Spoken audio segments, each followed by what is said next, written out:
session recap, and we'll still have a good amount of time for All right. some DDD. I'm feeling pretty sick today, so I slept like 3 hours a day, so I'm good.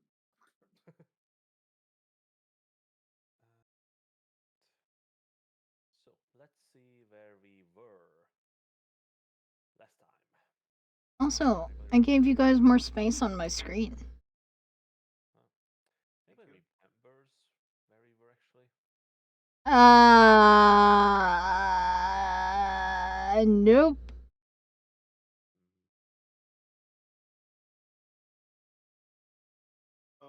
I probably have it in my thing. 1 second.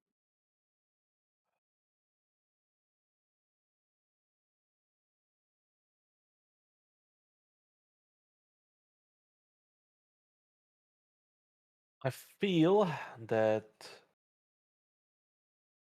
we finished up. That's my YouTube studio. I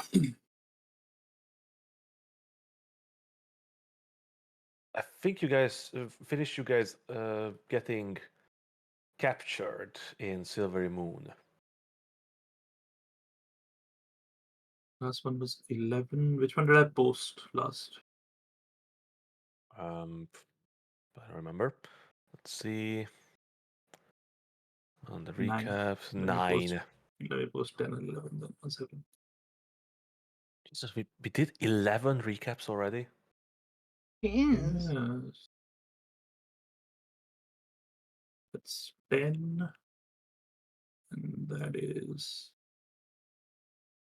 11. Just check the end of it while I set up the rest of the stream. No, I think I got it.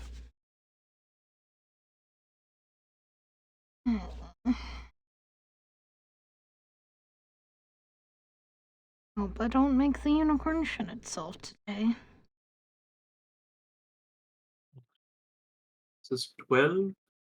Unlisted. Create broadcast to stream. Alright, we are streaming. Yep. We did finish on you being put in cells. The boys behind bars.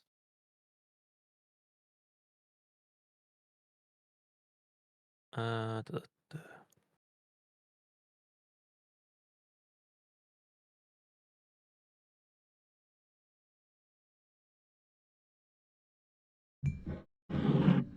So, where we left off.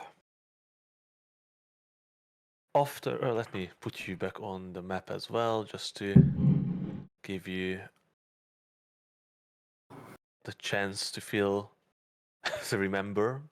Actually, we can even go here. Good old Silvery Moon. Or what happened is that as Got soon temporary as put behind bars. you entered through the southern gate of Silvery Moon, the Mole Gate,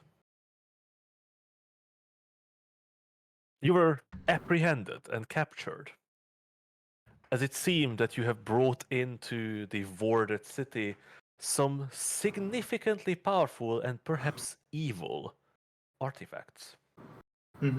Sorry about that. Yeah, mostly by Adrisht. Yeah. Hooray. You know, he brought along a horrid magical orb, a strange multicolored bird, and a cat that he's going to kill later. Good. Yeah. I didn't bring no cats. Meow. Yeah, you In any case, can't say it like you that. are That's taken. disrespectful. Guilty as charged. Corey, You give me a are meow. immediately meow. Yep. You were immediately taken to the ladies' college, where you're placed inside magically constructed cells in the basement. And you're left there for a bit, which is quite distressing as you have come with a dire warning for the city itself. Thankfully, you are not left alone for long, as the gnomish professor who was riding the iron golem before returns. Hmm. You talk about each other, your possible futures, and what the hell is going on with Edrisht.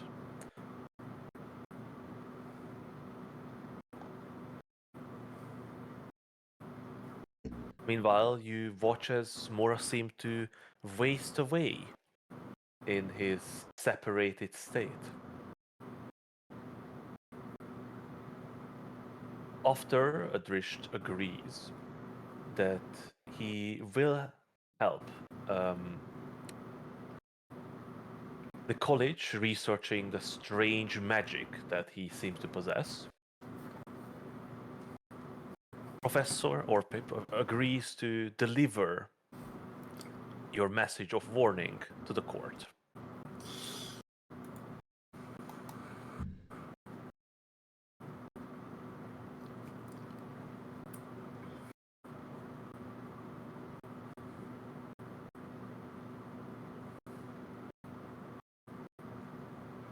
Time flies by and you are getting more and more anxious. Food is delivered to you, and thankfully, you are released. Before you speak with Illustrial, you meet with Fret, the wise but strange advisor of Illustrial, a dwarf clad in fine silks with no sign of doing any kind of metal work or mining or even stonework in his whole life. He is a philosopher and poet, and quite hot tempered. Regardless, you are taken in front of Illustrial, and you are able to deliver the message that you brought along. Not only you warn her of the cult's activity and their imminent plan of attack, but also deliver the scroll that was entrusted to you by Hugo back in the Edification Library.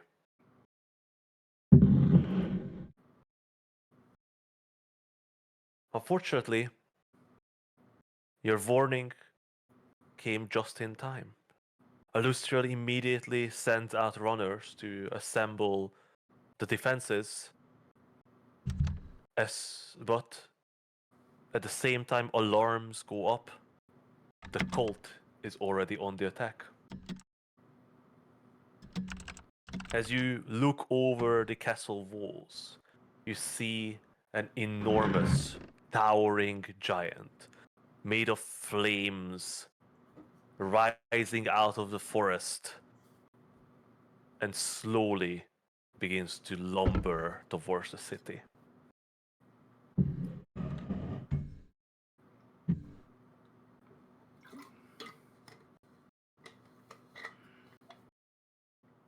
You join up with Hornblade, a powerful mage and general serving under Lustriel.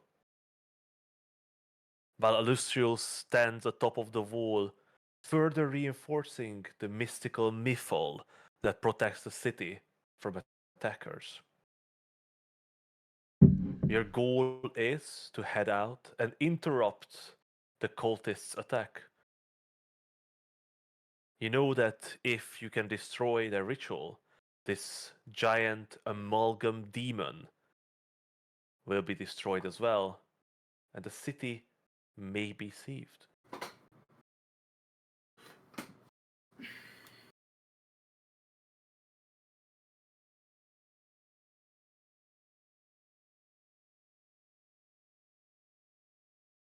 You ride through the Hunter's Gate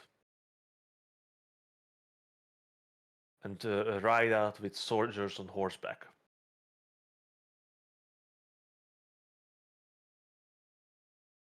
You see their cavalry, heavy, light, and range, alongside them with spellcasters, as well as some volunteers from the Church of the One.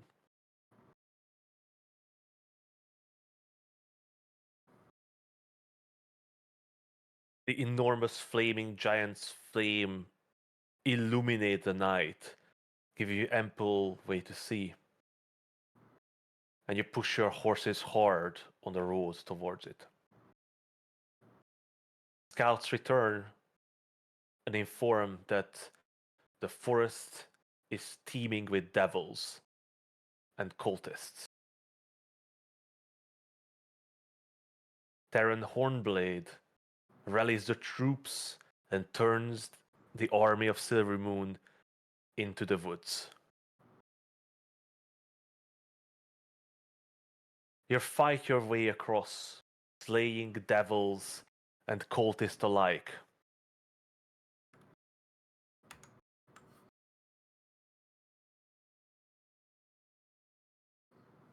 You slay. The army is breaking through barricades and just the flesh walls of devils and men.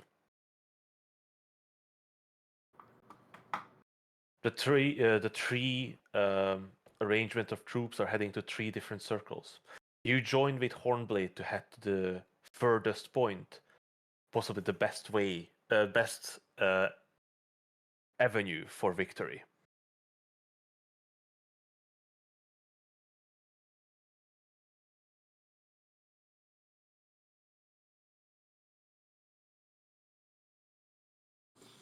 With the aid of the soldiers and the clerics, you manage to break through the lines of devils. But ahead of you see a new barrier. Encircling the ritual is this wall of fire.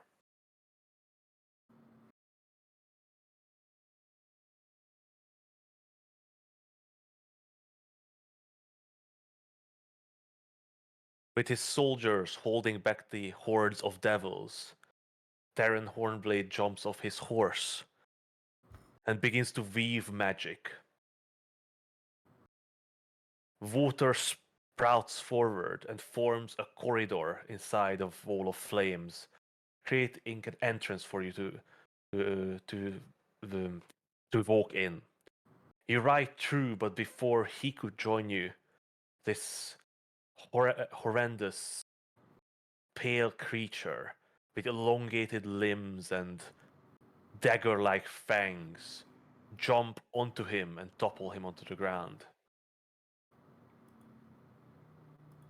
The corridor collapses, and you'd only hear him shout to take out the focus.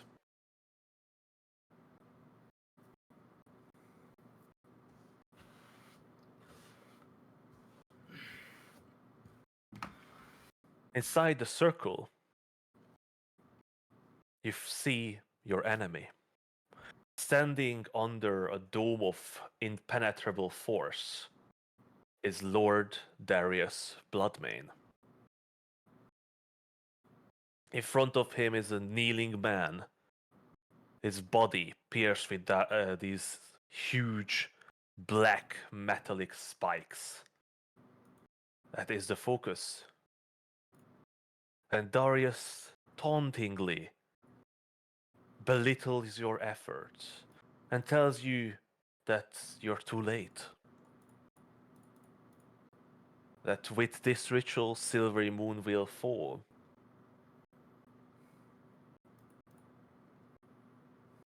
As you watch the flickering red candles burning atop of the metal spikes inside the man reflect in his eyes.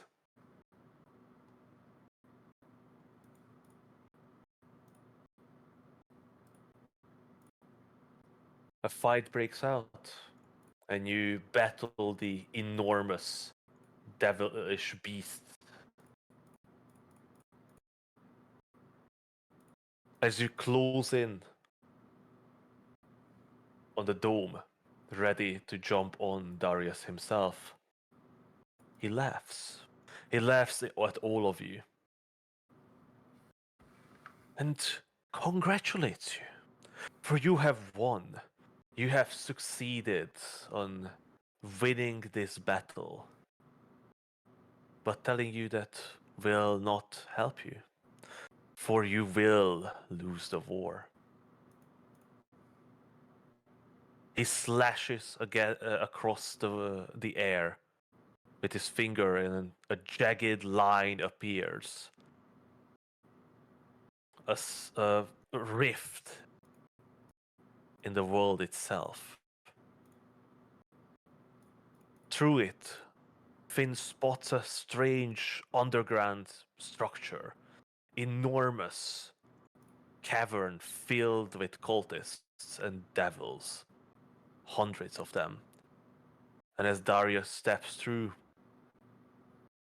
the rift closes, and the sacrificed cultists erupts in flames from the red candles.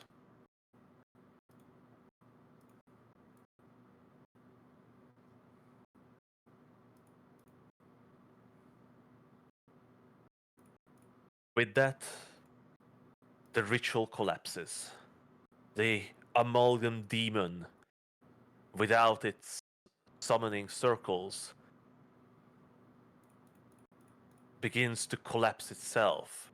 But instead of falling to the ground, it almost falls in on itself, being compressed into a single point until nothing remains in its place.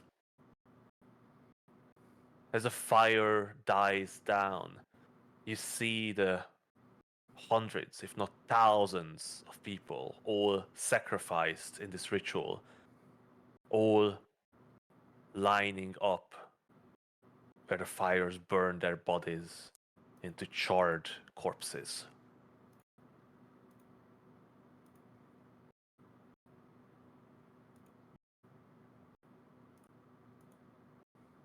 You find Horblade, beaten, battered, but alive, with the devil destroyed but still lying on top of his body.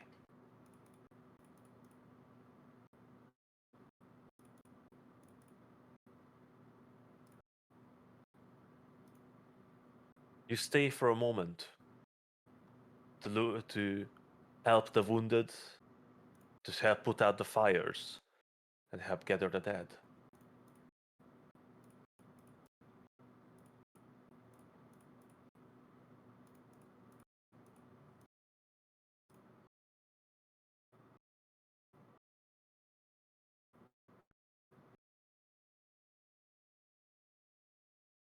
Sorry.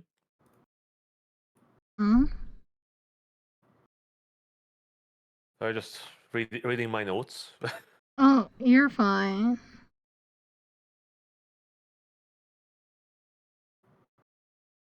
But Adrisht has another concern. You saw the flaming monstrosity begin to batter the translucent force field around the city with its enormous flaming mace. And you knew that Illustrial was the one who was protecting the city. You took flight and begin floating above trees, speeding towards the city walls. You found Illustrial broken but alive, and you bring news of victory. The rest of the party begins to investigate the ritual site. You notice that all those who were lined up for this ritual were wearing these strange metallic headpieces with the three circular openings, two on the temples and one in the center of the forehead.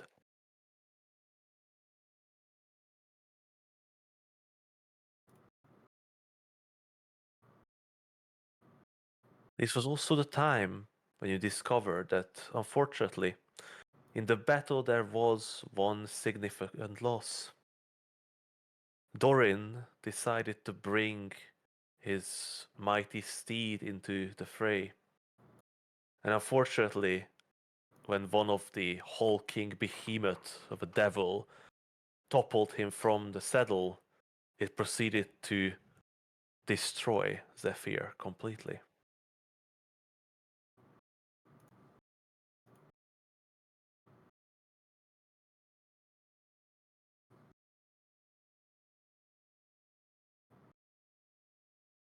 Nevertheless, the victory is yours, and it is time to return to the city. The dead are gathered and placed on carts.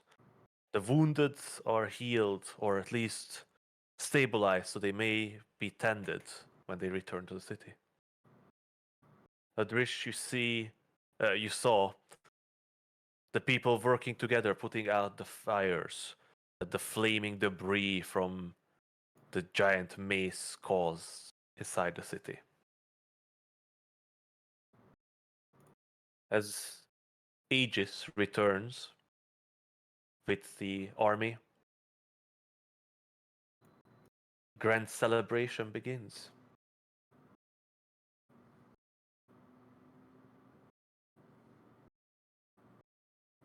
But the celebration is bitter.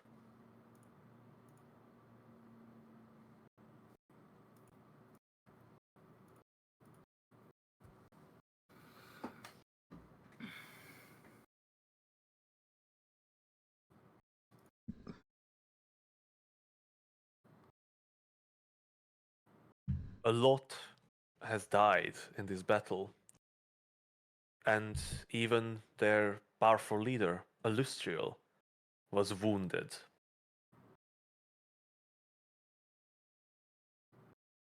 Nevertheless, you're back in the city, and you are all welcomed to stay in the palace. The next day, a great storm sweeps down on the city. The people hurry from the streets, hidden under umbrellas or hoods. But you all have different ideas how what you need to pursue. Emma is seeking an answer. She's heading to the musical school of Waterdeep, a Bart's college, where she wants to learn more about the song in her head. But that song doesn't seem to exist. It was never written down, there's no record of it. There's no lyric attached to it. When Emma performs the melody,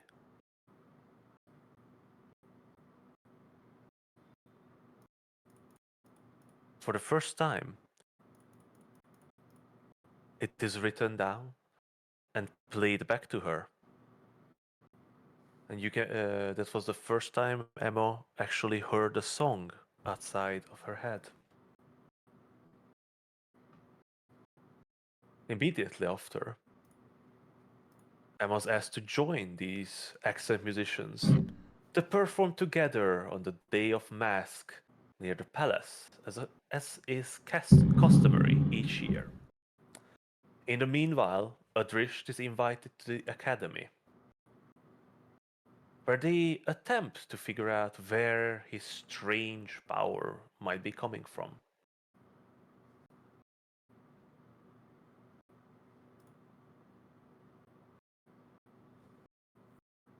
Many experiments are played out. He meets quite an entourage of sorcerers and researchers, but altogether they cannot come to an immediate conclusion. They promise him that if they come to any news, new information, he will be the first one to be informed.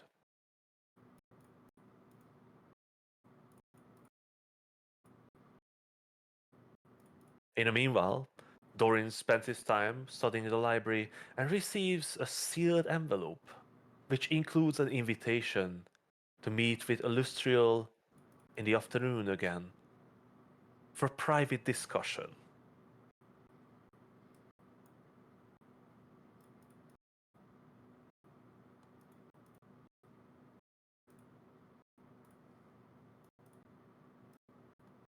Once Emma returns to the palace, she receives a message that was paid by no other than Lady Montague. It informs her of good news that not only her, but everyone was able to move back to the city as it was taken back from the monstrosities with the aid of the church, and that everything was good.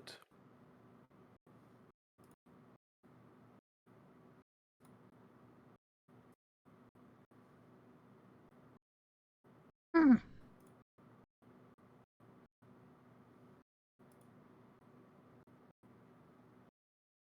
The following day, Alustria calls upon all of you and tells you that it will be a very special meeting on the day.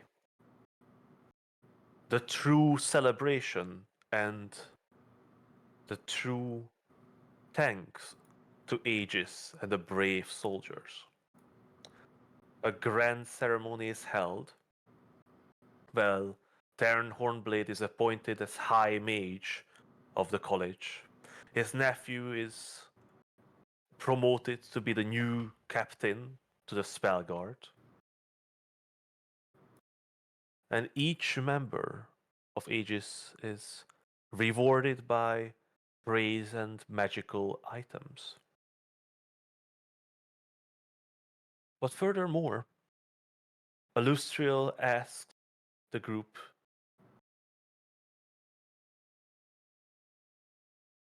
to, to speak in private, as there is one more man who wishes to thank them. It is no other than Walter Ashglade. Well, he's not in the palace, as he has decided to dedicate his remaining life to service to his god, his chosen god Helm. But when he returned to Silvery Moon, even though he was proclaimed dead weeks ago, he made a proclamation. He relinquished his title as protector of Silvery Moon Pass, his barony, and chosen to give this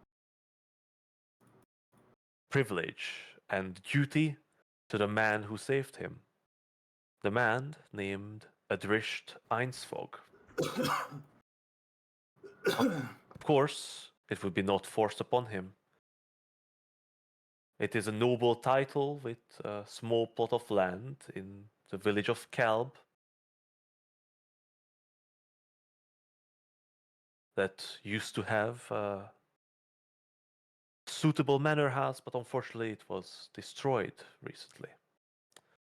Nevertheless, Adrish accepts and henceforth becomes known as, Lord Protector of Silvery Moon Pass, Baron Adrish Lascelles Fraziam Ashglade Einsfog the Fourth. Jesus. That's how you make a noble name, isn't With it, a Ari? name like that, you'd think he was holding the door at a hotel or something. What? I think that's racist, Grandma. No, Is it? It it's a sounds. stupid Zack and Cody joke.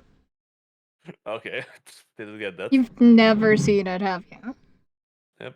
I've seen Sweet Life, but I don't remember the jokes. Esteban. Oh, okay. All right. Don't worry about it.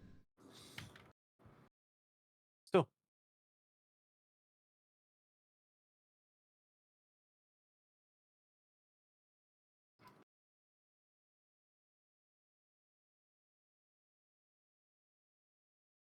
other information is gathered and given to all of you.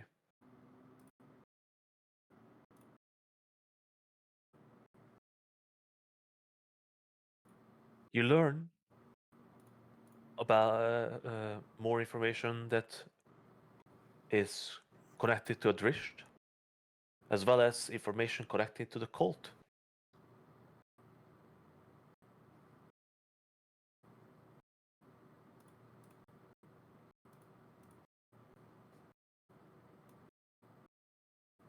You learn about the problems that the elves are having in the Moonwoods, as well as the large group of lycanthropes who seem to be also under attack.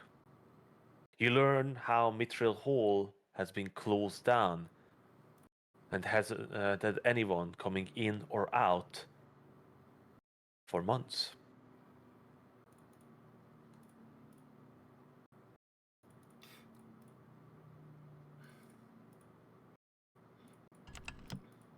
You question the academy about the strange happening that's been going with Adelaide.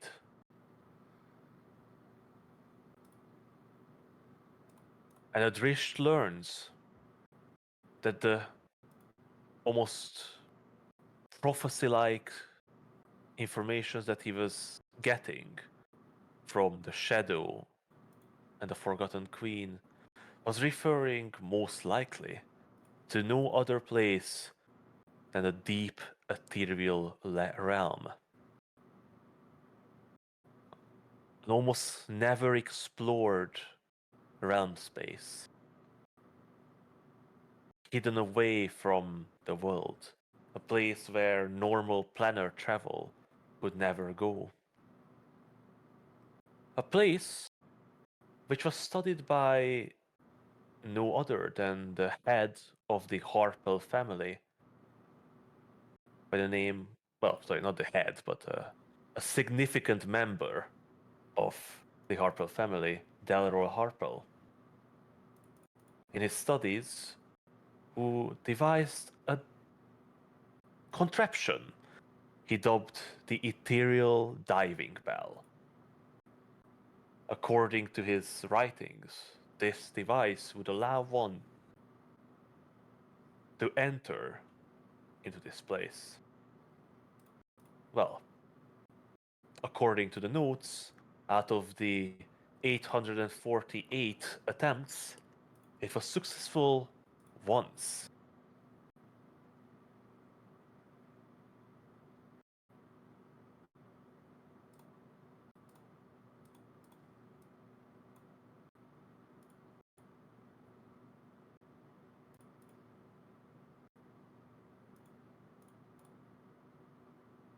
That is when the festival began. And I think we're going to talk about the festival next time, because a lot has happened during that festival.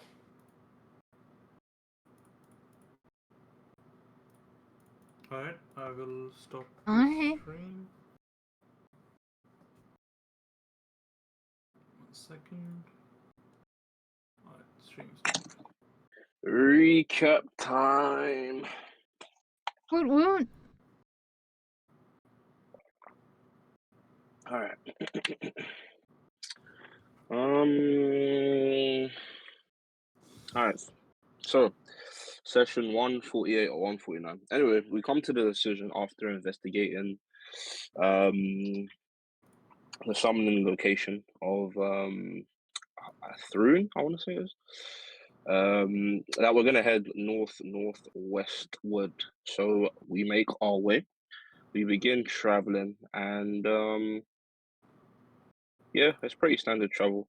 We make camp, and then we obviously take our respective watches. The notable things to notice during those respective watches were that during Emma's watch, she hears a melody, a song that she has always known but never really understood, a song that she wasn't able to explain to anyone else.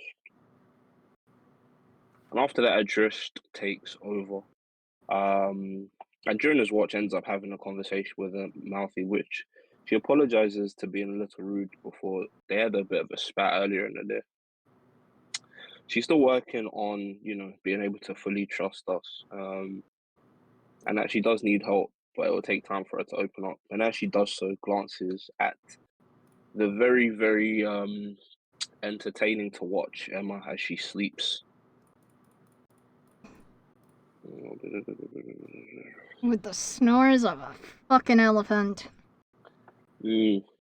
So we continue making our way northwest, and we end up finding an old dwarven trade road that heads towards Bryn Shander. We're in the midst of a storm right now. We decide that it's best to take shelter in this dwarven valley, of which we eventually come across a large door that Emma is able to open. As we're exploring this dwarven or former dwarven settlement, there's no one here at the moment. Amalfi mentions that there used to be a dwarven clan that lived here, and eventually left to take over their old kingdom. We look around and explore. We come across a few different rooms, one being an ornate bed chamber that Finn notices seems very, very comfortable. Very, very comfortable and quite welcome. A little bit too cozy for a dwarf, but it is what it is. So we continue investigating while Finn thoroughly investigates this comfy room as he needs to get to the bottom of that. Adris also discovers a room with a chest containing a helmet and some gold pieces.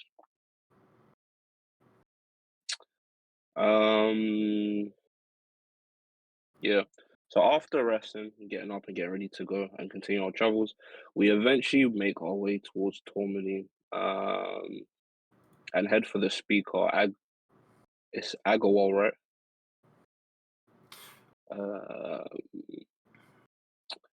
So Agawal. Okay, cool. During our process of arrival in Tourmaline, Adris notices that there seems to be this general gloom over the city. There's just a dark feeling, almost like clouds without clouds, just hanging over the sea.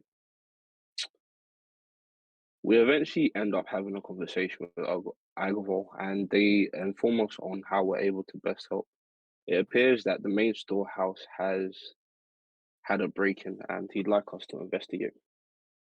So we head over, and yeah, we see that all of the tourmaline has been stolen, and we're trying to figure out how, because there doesn't seem to be the standard break-in and entry here. And even then, how would one be able to take out all of the city's valuable material? In our process of investigating, Emma discovers a cut in the floor and the wall itself. And then she recalls something. Our various encounters with the cult, in the Moonwood, in Waterdeep. She recalls Bloodmane slashing through the air, creating a crackling rift and a door for him to step through. And then it's clear. Everything falls into place. That strange portal that he was able to open with the wave of his hands. This has to be the doing of the cult. They're the only ones to display this kind of power.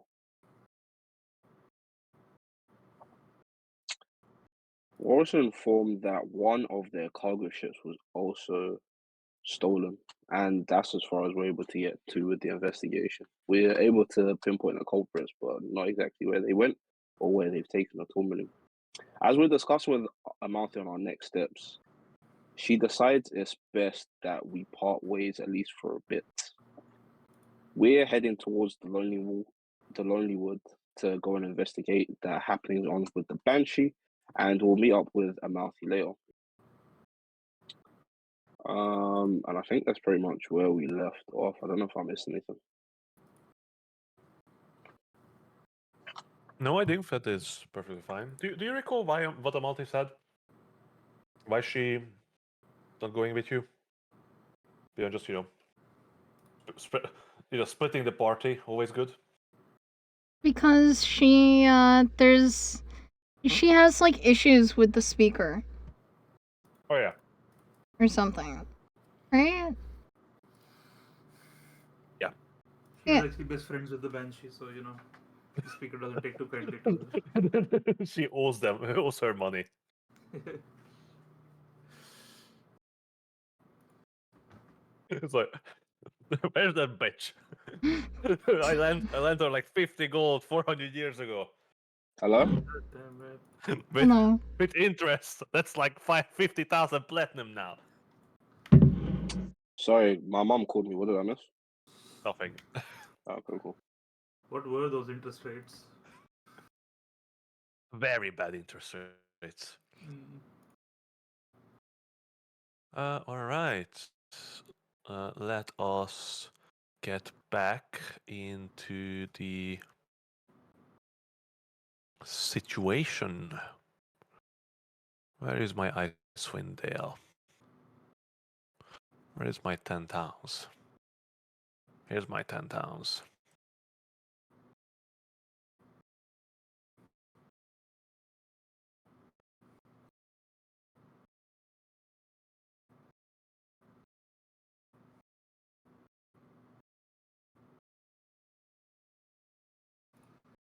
I'll give you some more wind and storm. Ruin? more wind.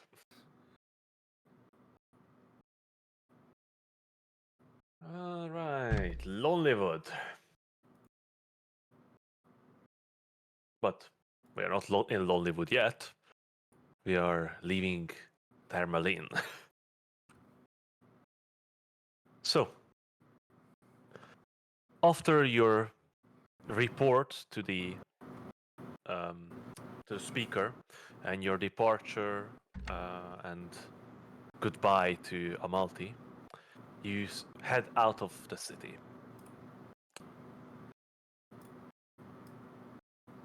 What are you going to do? Make our way to the Lonelywood. Yeah. I mean, that's what we said we were gonna do. You see no reason to not just, go check out that, Banshee issue.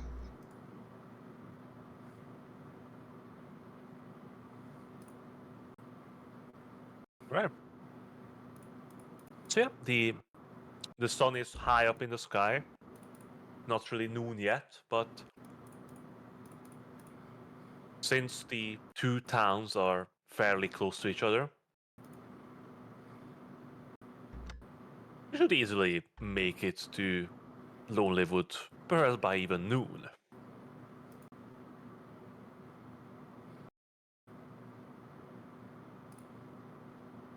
You know, if you had horses, it would be much faster, isn't it? All right.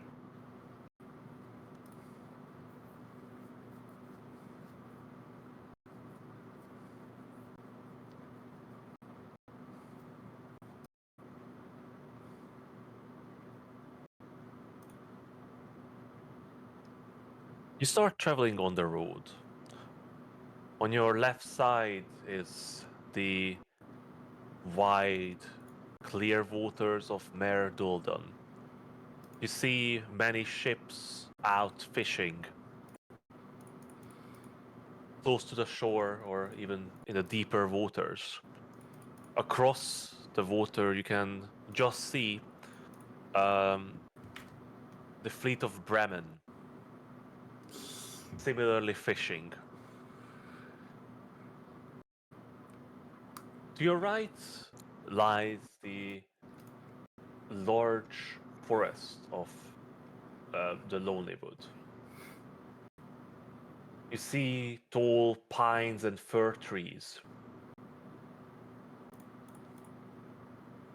As you ride along, you see these paths carved into the forest, logging routes that will allow people to move these trees onto the water or onto the road to be spread around, spread the timber around the entirety of 10 towns.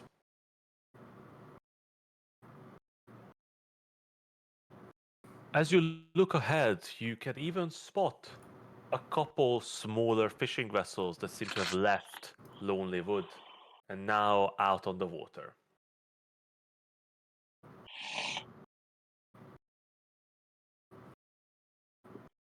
Are you guys sort of keeping a lookout or moving at a fast pace, or what's our situation here?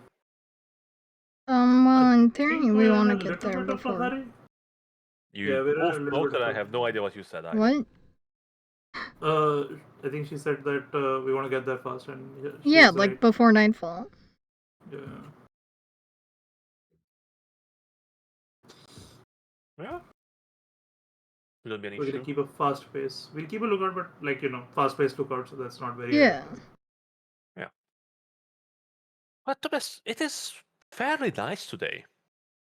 That's nice. In the summer, quote unquote, summer sun, even the chilling wind doesn't feel that horrendous. And also, with the forest to your right, most of the wind itself seems to be held back. Oh, As you're thank walking along, fuck. it feels almost warm.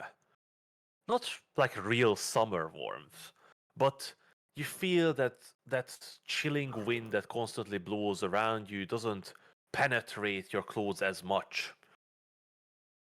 You even feel that the heavy winter clothes that you're wearing gets a bit stuffy. Like you could open a bit maybe, but as soon as you do, you feel that chilling wind sort of sneak itself in under your clothes, and you regret your decision. Except for Wave, of course, who is just strutting and not caring for a world in this cold weather, which is very strange for lizard folk like him. Yeah. Yet he seems completely unbothered.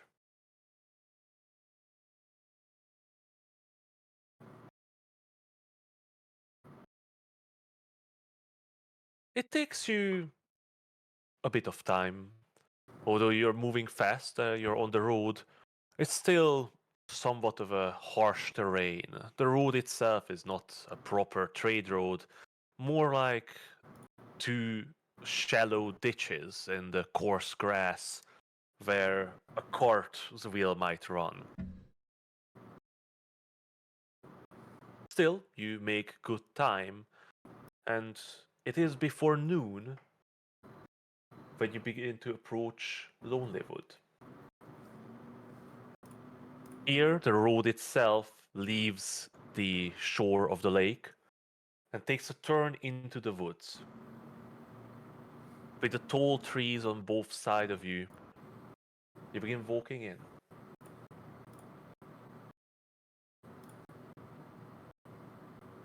Ahead of you, you see a quaint little village. Well, quaint is a strong word.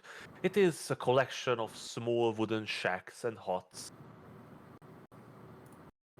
haphazardly built up on empty plots where clearly someone has cut down enough trees to make enough space for a house. Some of the buildings are dug into the ground, some even have trees growing over them. Ooh. As Seems you like a head really into the nice center, spot.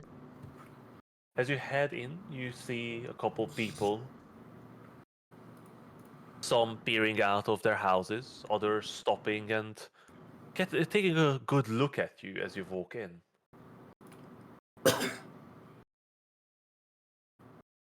As you walk along, you once again find yourself on the shore of the lake with a couple short um, docks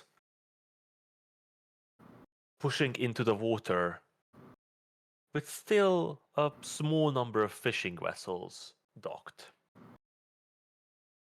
Let me just drop the city there so you guys can take a good look. Let me just size everything down because for some fucking reason it makes it this enormous thing. And then I need to give you guys serving rolls. Right.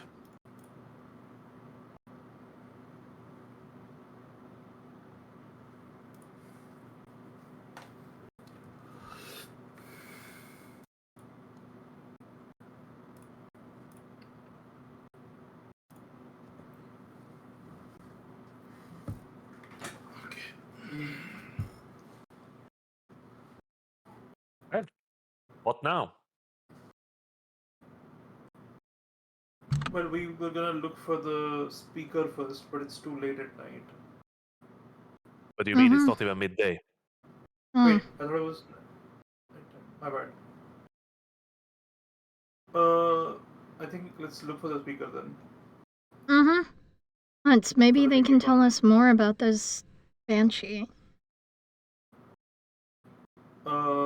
Is there like a town hall? Like, Not really. is there like a There might be like a off- pub. office?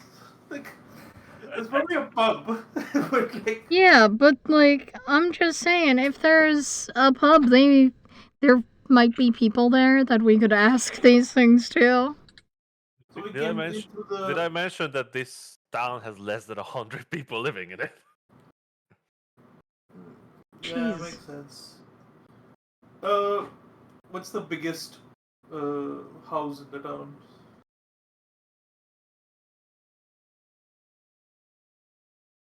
And a house, not a tavern. Or even like we can just ask the tavern people, right? Let's just go to a tavern. I guess Yeah. that's the easiest way to find someone, right? Surely.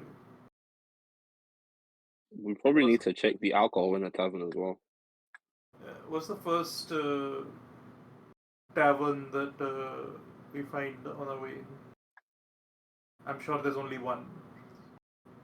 But if you look at the map, There's three pointed out, but are those all taverns? I think one's a store. The Lucky Liar is definitely a tavern. The Happy Scrimshander might also be a Sounds tavern. like a tavern. Ramshackle might be a tavern. Ramshackle could just which be the one? prison. We don't have this map, so I mean, this is just like we have to ask around and find a tavern. Yeah. Such shame. You guys don't pick, I mean, this could how have would we been, know? like, maybe Amalti mentioned to you, she has given you information about all of the towns. So probably before you parted, she gave you a bit of a rundown of Did she? Lonelywood. Okay. Did Would she? tell us what tavern is good and which one definitely don't go to because it's called the Lucky Liar? So, what Amalti told you is that the Lucky Liar is indeed a tavern. It is favored by the locals. Um, she told you not to go to Powell's Used Goods because either they sell garbage or something that was stolen. Ooh, offense. Fancy. Okay. Wait, sorry, what did you say it's called him? Powell's Used Others Goods. used goods. Apple's used goods. Yep. Lightly used, mostly missing. Yeah. The Happy Scrimshander is a much more reputable shop, although they probably will not have anything that you might need, as it supplies tools and materials for the trade of Lonelywood, which is carving, both in wood and scrimshaw. And what she told you is that the Ramshackle used to be an inn, well, the only inn in Lonelywood, but it has been closed for quite a while. So it's the Lucky Liar indeed. Yep.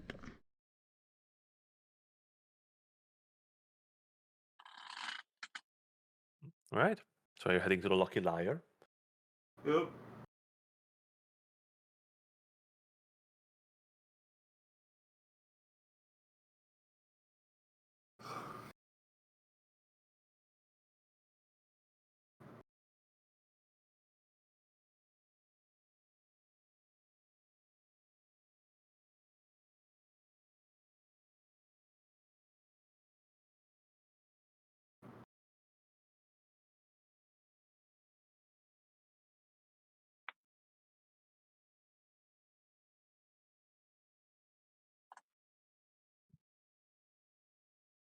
All right. So, I'm sorry, I was I was responding to someone who bothering me during D&D. okay. So, as you walk down uh, the lake shore, you see quite a lot of people. Well, relatively a lot of people. 8 people. 8 At least 12. people. Alright. It's like half the town. Couple kids, some older people. It seems that there's a lot less people going out onto the water than you have seen for other towns. Yet you still see a lot of worker, quite busy looking. You walk past 3 different lumber mills. They are hard at work, working away. One seems to be producing more substantial piece of lumber. The other seems to be working into pieces that are being treated. Seems to be used for furniture, and the other one seems to be just creating large, actually enormous piles of firewood.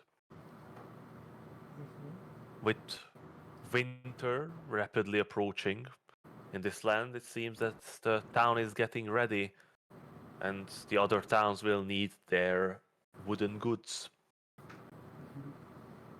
As you reach the end of the pier, is a strong word, end of the shoreline, we pass the last little dingy-looking dock that barely extends into the lake.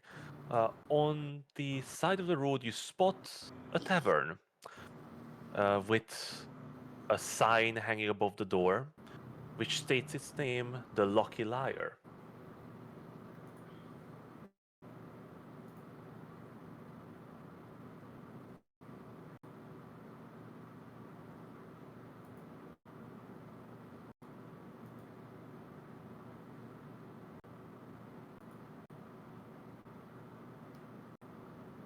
Alright. We'll head in.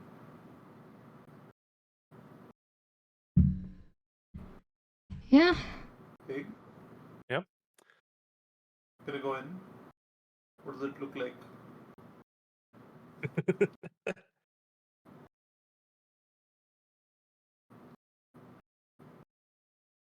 Um, So, What does it smell like? well, what do you think it's going to smell like? So, as you, golden, yep, like tanning wax and shit like that. probably fish, right? Fish and wood. Anyway, as you step up to the building, you hear the wooden side sort of creak above you as it swings in the wind. The building itself is quite disheveled. Maintained, but definitely not a solid build. It seems to lean a bit to the side. The roof is patched with all sorts of mishmashed planks.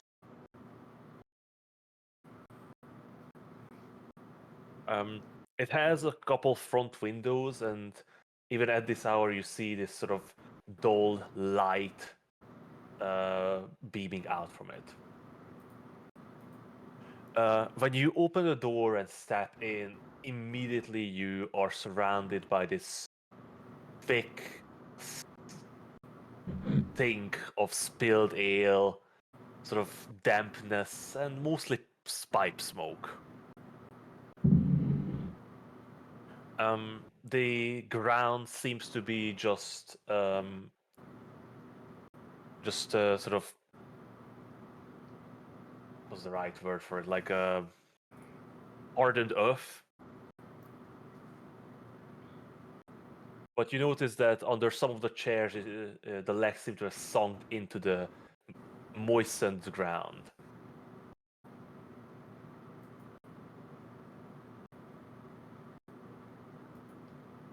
In the center of the room, there is this large stone fireplace built, still burning with a roaring flame, keeping the chill out. Surrounding it is a few battered tables. You see a couple locals are still already here, or still here. Who knows? Maybe they are just taking their lunch break from work.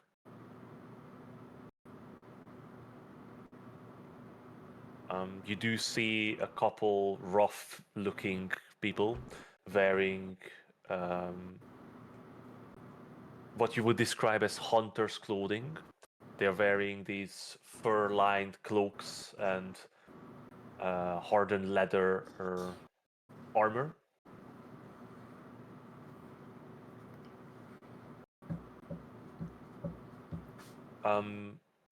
Behind the bar that stands in front of the Roaring Heart is a sort of gaunt-looking woman who is constantly surveying the bar.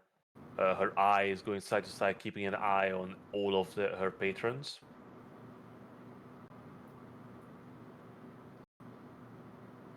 Are there any empty tables?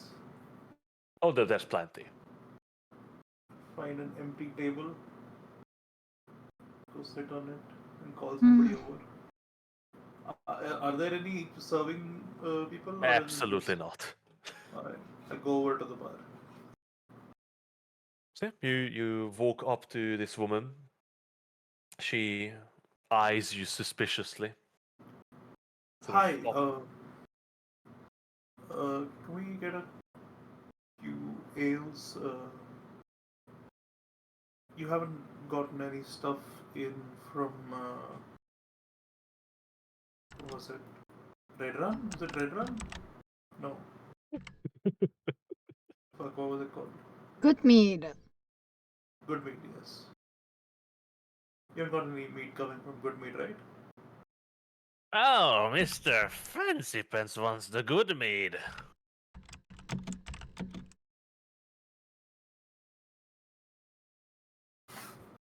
Sure. Sure, I have some left over from last year. Anything from the current batch? Are you too good for last year's batch? You just No, want the freshest stuff? we're not too good for last Well, year's you can batch. There was see, something wrong with this some year's. people can't afford to buy the freshest stuff. Really? I feel like meat gets better as it ages. I just want the new stuff to check because it was poisoned in other towns. Poisoned? Oh, it's a good one. Oh no, I'm not joking. We're not joking. I'm not really funny per se.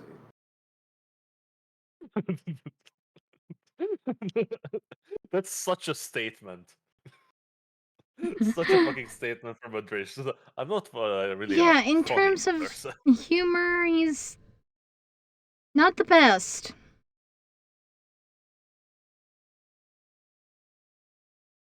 Hey, are you fucking serious? How the fuck would Yeah, poison we're the How could we mead? be investigating. anything but? We're still sober. Working with a mousey, and we've been looking into some strange goings on, Wait, and oh, we've you know just come what? from Good Meat. You know Malty? Wait, Yeah, we know a mousey. oh, Yeah, she sent us your way. where is she? Haven't She's seen dealing her with some for other issues. haven't seen her for a good 10 days. Yeah, apparently there's something going on in Targos. She's just headed over there. Ah, what the hell to come by? Ah, well, what can I? So you just want some ale? Yeah, sure. We do want some ale, but like, we do need to check if there's any, like, of the current batch from Good Meat here, because if it's poisoned, No, I know.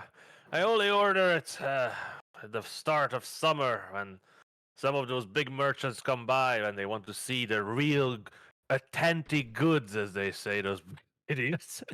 Oh, Yeah, I, so al- if I always come in the some early of summer. You want to pick up the best of the best scrimshaw, they say. I mean, always sold at the Bridge Center by now, probably. Well, they take whatever's left over for a good price, you could say. Quite a good price. Good to hear. So you haven't bought any for this year. That's good. I would say keep it that way. Well, if it's poison, I'm going to buy any of it. Yeah, maybe until next year. We solved the problem down there, but Yeah, sure, you it'll take fucking them. solved it. Burned down the entire meat. Well, there's not going to be next year meat. Maybe in a couple of years. I'm sure it'll take them some time to set up operations again. Uh, anyway, we do You. need some ale, Oh, and also sorry. if you could.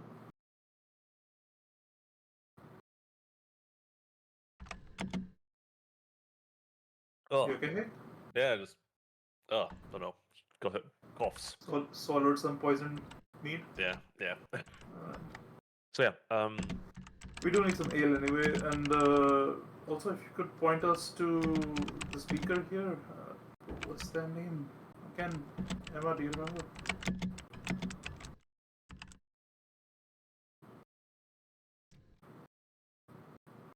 Emma, do you remember? No, I do not remember. Agarwal was in this place, right? Agarwal was in the last town. Yep. Fuck me. Oh, you guys talking about the speaker for this time? Hang on. Man referencing. I know the answer to it because I saw it in my notes because that's why Marty's not here. Her name or their name is Muldoon. Yeah, speaker Maldu.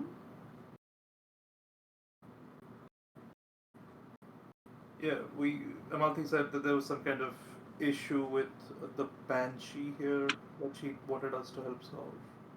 So we wanted to speak to the speaker about it. If you have any information, that would be great as well. Well, of course. Of course I know where Speaker Muldoon is. She's standing right here. Muldoon Malor. Pleasure. Oh, Oh, that could have been so bad. Pleasure to meet you too. It's a pleasure. I extend my hand for a shake. She reaches out. You see that on her right hand she reaches out, which she only has 3 fingers left. But she'll grabs your hand and sort of gives you a squeeze and shake. Yeah.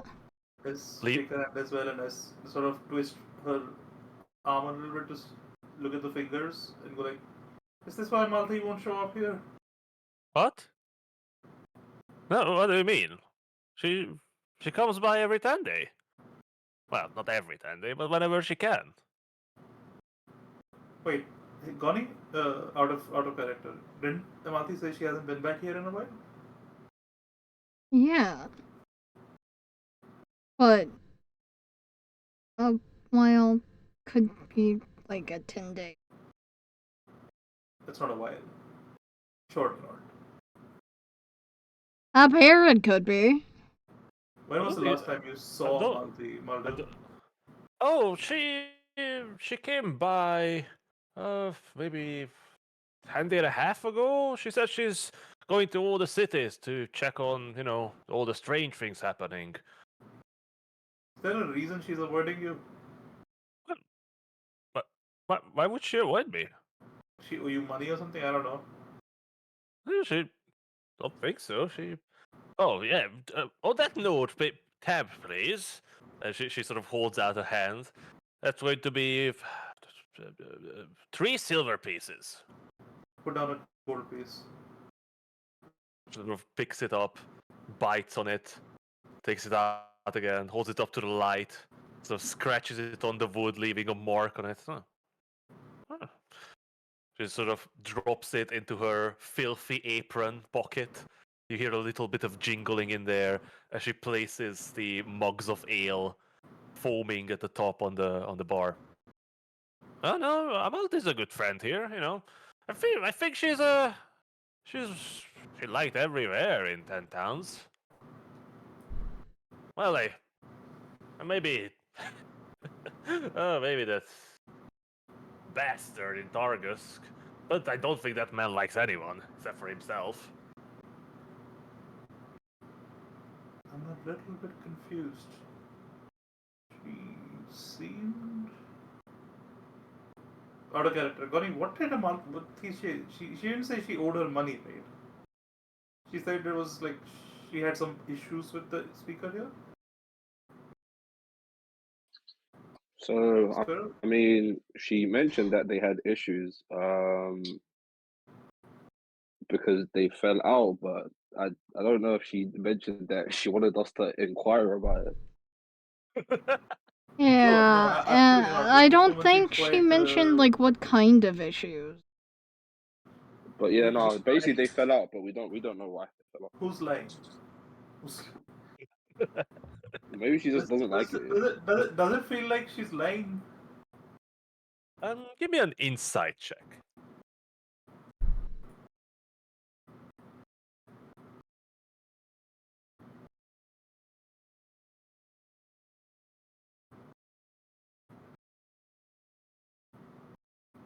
As you look at this woman, she has such a stern, unreadable expression that it is difficult to tell what kind of emotions are going on behind her battered face and sort of grayish brown eyes. But still, just the either she is the best liar that you've ever met, but just the casual way she is speaking about Amalti, you sense no hostility or any kind of negative emotions toward her. You don't feel like she's lying about, or hiding any kind of conflict with Amalti that she might have. Or sorry, not might have, she could have. Malky was lying.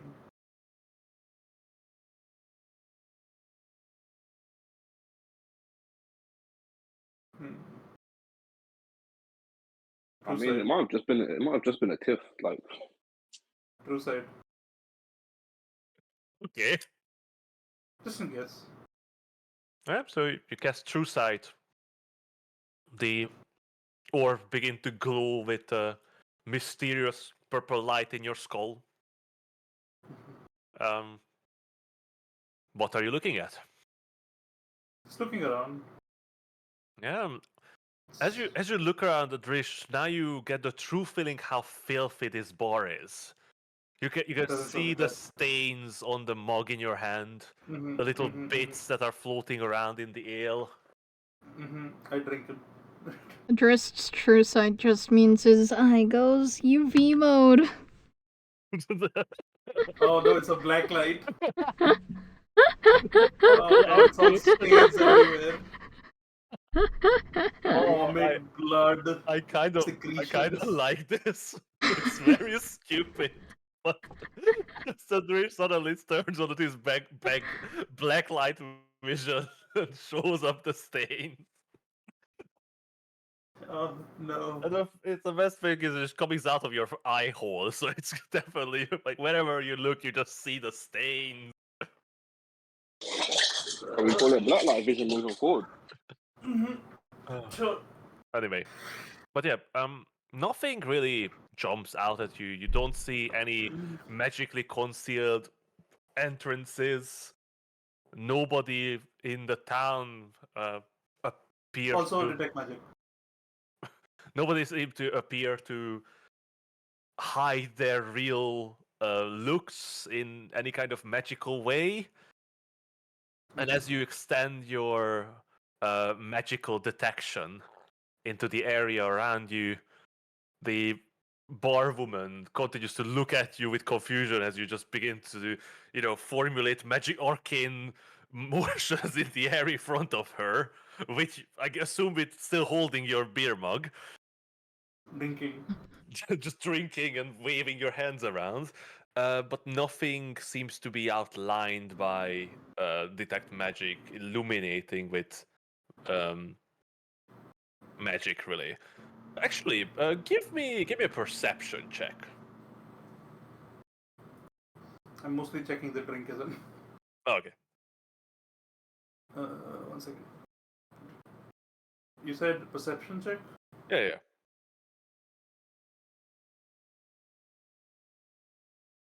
So, Adrish, as you look around, sort of just as you chat with the woman, just ask her about, how is Lonelywood going, and what's the deal with this banshee problem they're having. I'm going to get to that in a moment. You do spot one thing that looks magical. Well, not really. There is a sort of arcane symbol carved into the door frame from the inside. Is it an abjuration symbol? Um, Give me one moment and I'll tell you. Because I have written it down and I've forgotten where. It is an abjuration symbol, yes. It's the keep banshee out symbol. Well, it might be. I point to the symbol and I say, that's for the banshee, I guess. Huh? What are you talking about? The She symbol sort on of the takes door. a look at the. What? What are you talking about? I don't. What symbol? Is it not visible? Is it just like a... As you move closer, you notice that it is sort of just scratched into the wood, amongst with a bunch of other notches and others. Without magical detection, it would not even stand out at all. I look at it and I turn to her and I say, you didn't do this and nobody else you know did this? This scratching here? This rune? You see, always this weird and cryptic. I have no fucking clue what she's talking about.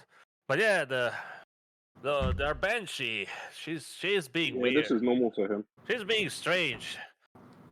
You see, she never left the forest before, and we always knew, not to go out into the forest at night. We are not idiots here. But Those are the Talbot's now, people. Yes, I know. but it's she's coming closer, and she's been coming out more and more, coming closer and closer to town, and as soon as the sun set, people went into the forest, just doing their job, hunting or gathering wood, cutting down trees, and she showed up and scared the shit out of them and started hunting them out. And well, Did you kill thankfully, anyone yet? oh no, thankfully, everyone got away for now. But at this point, she's like just outside the village. Town. We're a town. Try to convince herself, not be us. Connie, sorry, Finn, why don't you and Emma get all the details from her, and I'm just gonna walk around the village a little bit. Sorry, town a little bit.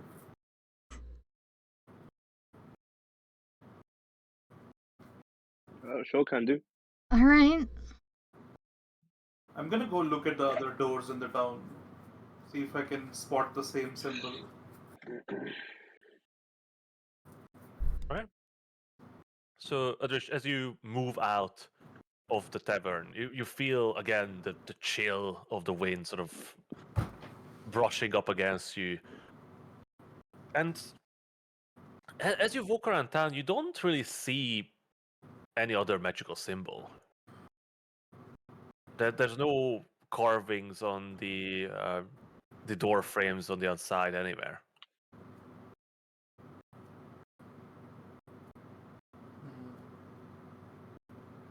It's just that one place. I'm gonna go back to that door eventually once I've done like a. There's not that many houses here. I'm sure it'll be like a few minutes. Well, let's count.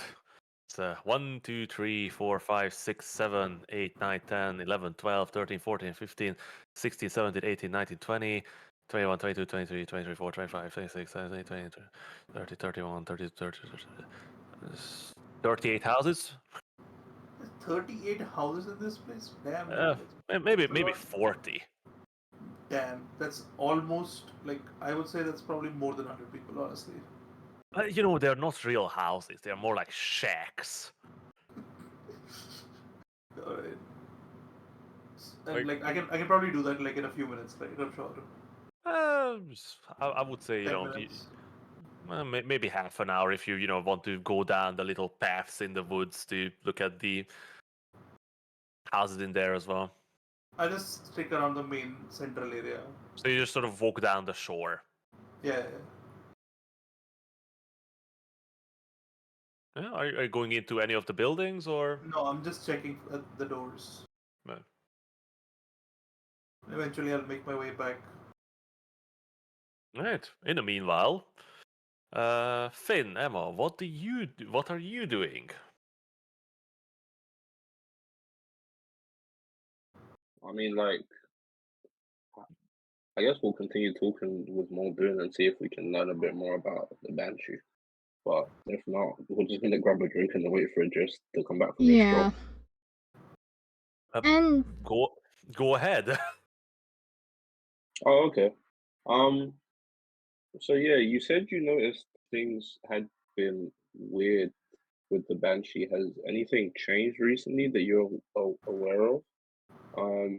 How have your interactions with the Banshee been before? I We're mean, just trying to learn as we much as we possible. don't interact with it. It's a fucking ghost on that thing. You don't go up to it and say hello. Yeah, but as in, we're aware that the Banshees never really seem to cause a problem, right? Well, because I don't know, it stays in the forest and we don't go in that area.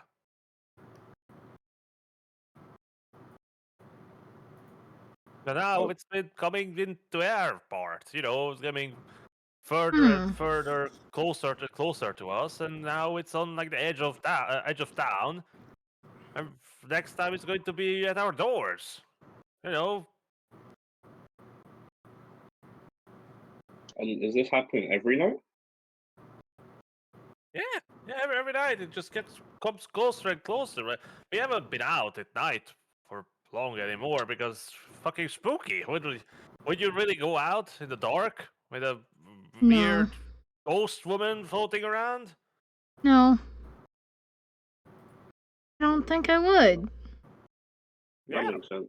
you would lock your door, stoke the fires, and And hope. Yeah.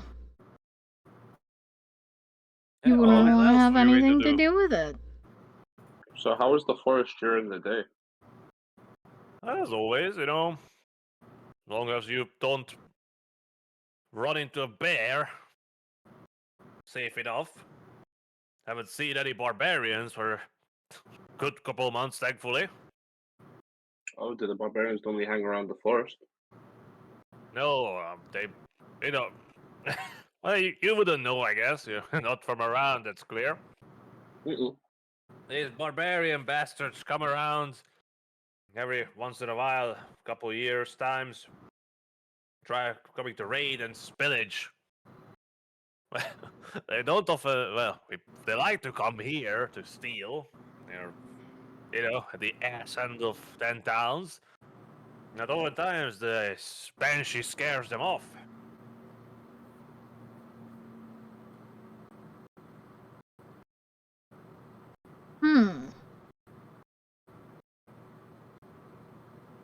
Okay, so it's been fairly mutually beneficial in some ways.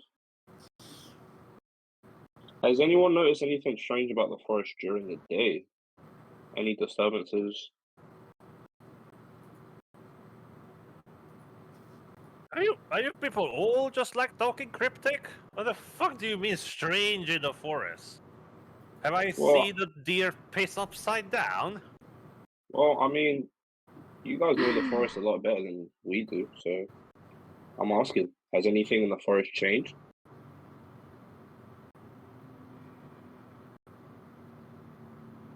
I don't know, like... Change like what? I don't know, anything weird or unusual. I mean, I'm assuming a lot of you go out there. You mean, for For, example, a banshee coming on our doorstep? Yeah, that's quite weird. Well, we're trying to think of anything that would cause disturb it, the banshee. especially as you've said you've never had really issues with the An issue banshee before. before.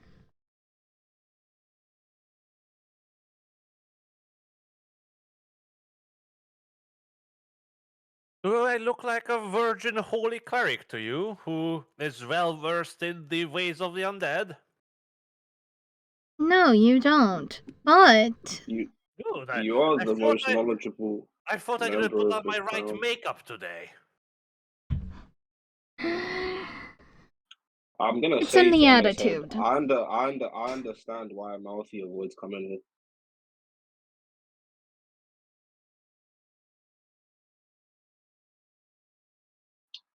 Hey, I'm kids, not. you're like Well, adventurers or something. Like yeah. there's the Are we kind of free to there's the kind come of and go? crowd a multi likes to hang out with. Yeah, That something like that. woman brings the strangest people around. I tell you. Yeah, she's lived a pretty colored life from what we know. Um, but yeah, are we free to enter and go into the forest at our discretion? We obviously don't want to disturb anything that is going on with the town. What? Who am I to tell you where to, go and let yourself killed by a banshee? You know, I, I would have said that I could give you money if you are willing to deal with it and try to chase it back to wherever it's coming from. But if you're doing it for free, I'm not complaining. No worries, that's kind of our thing. It's fine. We're just trying to help. I'll tell you, little man.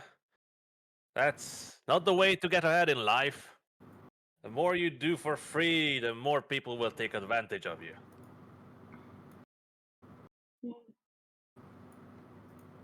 I guess. But like I said, we're not really doing it for a reward.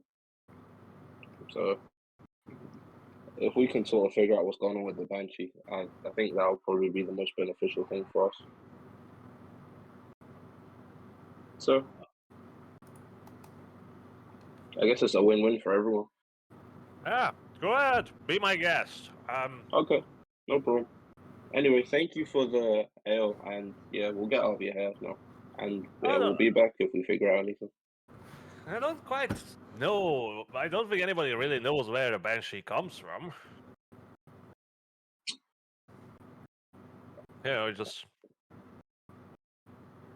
They just appear. there's an area of the woods we don't really go to, but it's more like a field to it. It's not like a marked out area. Just a deeper part.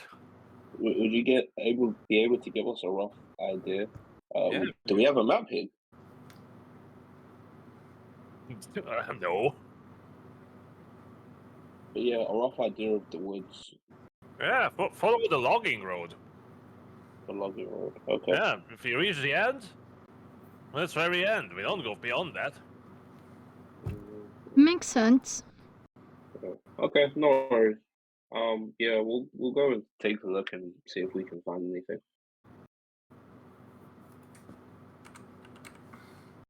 I'm gonna grab my ale and find a table. Thank you. All right. So you settle down with your ale and wait for Mr. Einsfog to come back. Sorry, Lord Einsfog. Yeah, while we're drinking, I'm gonna talk to Emma and in her head and say, "Well, that was fun." I kind of just sort of raised my eyebrow a little at Finn. Like,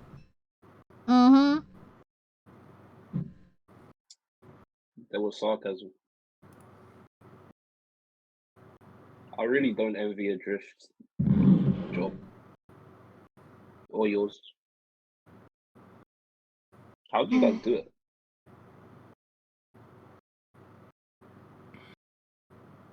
Do what exactly, Finn? Talk to Well, I people? mean, normally, well, kind of, but like You guys, it always seems to go smooth. Well, mostly, sometimes there are times it goes smoothly. And yeah, I was just curious at getting better. I don't know if I asked her the right questions. I think I annoyed her a little bit. I think you did fine, especially given the circumstance. Your wording might have been a bit confusing, but I think you did fine. I mean, she wasn't super helpful, but I mean, what information can someone really give on a ghost that they haven't seen that appears at night? I guess I thought they might have a better understanding of the forest and its habits and would notice if there was anything disturbing the balance. Maybe, but also if you're exposed to something being changed over a long period of time, you won't really notice it. Like, maybe at That's a the good point. start, if it's like a strange new sound in the forest, you will, but then it just becomes a part of the din. So, what do you think is disturbing the banshee? Do you think something else has entered the forest, or do you think the cult is being used by the banshee, I'm not sure if or it's the cult connected is to the using the banshee? cult, Sorry. but I feel like everything these days are connected to the cult. exactly. So So, I don't. it could I be. wonder, does that mean I'm doing my job well, or Molly said that the ramshack had been in disuse, right? For a Yeah. while? If I was a cult person wanting to not be disturbed, I might go there, so maybe it's worth trying to check that place out. Right. To just Let's see. rule out the cult. At this point, Adrisht barges in once more. I'm not gonna barge in. I'm gonna wait at the door and I'm gonna look at the symbol again. Can I discern like? But you what can't see the this- symbol; it's on the inside. Oh, Yeah, it's on the bar, okay. right? No, it's It's on on the the door. inside of a door frame. Oh. I wish I had known that. I would have knocked on a lot more houses. I thought it was on the door. I just wasted half No, an hour. it's on the door frame on the inside. That's why you could see it from the inside. That's annoying. I thought the door was just open because it's a tavern. But nobody leaves the door open because of the fucking wind. Alright. Can we say that I would have maybe knocked on a few doors? Absolutely not. I'm gonna go knock on a few doors. Can you guys wait 10 more minutes? Sure, we can. Like, there's the, for example, the shops. You can just go in. You don't even need to knock. Yeah, sure. I'll just go in and keep my magic vision on. Use another detect magic. Just fucking love the idea of just walking around. There's no more symbols. It's just on the inside of the door. Black light and detect magic. Lovely. So I think black light probably still going. It's like an hour, right? I mean, don't you just love the idea of him knocking on random people's doors saying, "Can I look at the inside of your door frame? Can I look at the Yeah. inside of your door frame? May I look at your door from the inside, please? I'm a geologist from Waterdeep, and I really need to look at the inside of your door frame." Oh, so yeah, Adrish, you spend a bit more time wandering the city, and you enter some of the open buildings where you're not chased away. Like the shop, the two shops. You know, as you step into the used goods shop, your eyes are gleaming with the idea of stolen magical artifacts and expensive golden chalices and such, but you see nothing alike. It's more of, you know, a patched up kettle, some silverware, a stained mirror. I'm not really even looking at the door. What's inside the building, so I'm just Yeah. looking at the doorways. So yeah, as you look on the door frames, you do see some buildings have been marked, but definitely not all of them. Does there seem like a pattern to how the buildings have been marked? Like every few buildings, some important buildings, public Give places me of gathering. give me a perception or investigation check. I leave it up to you which one. Give me a pattern recognition roll. Inside? No, it's more about observation than, actual logic to it. Yeah, this works. Huh?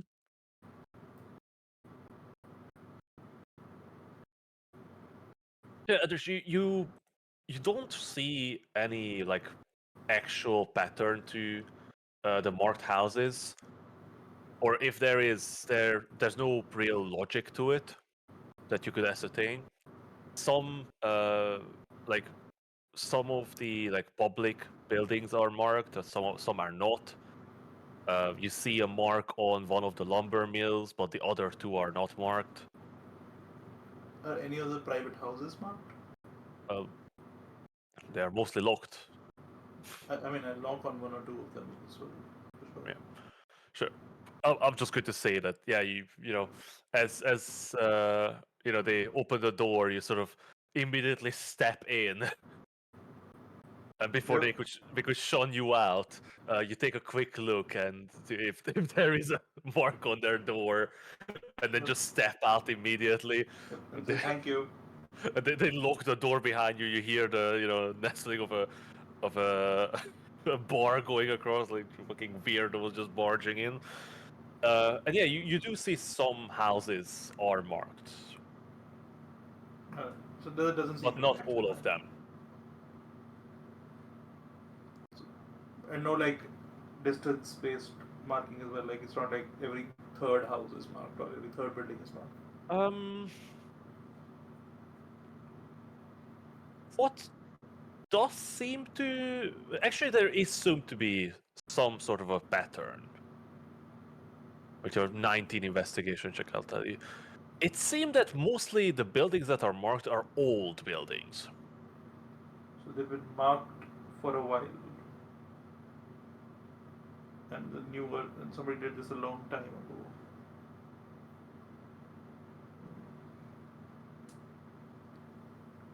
Can I ascertain the age of the markings by any chance?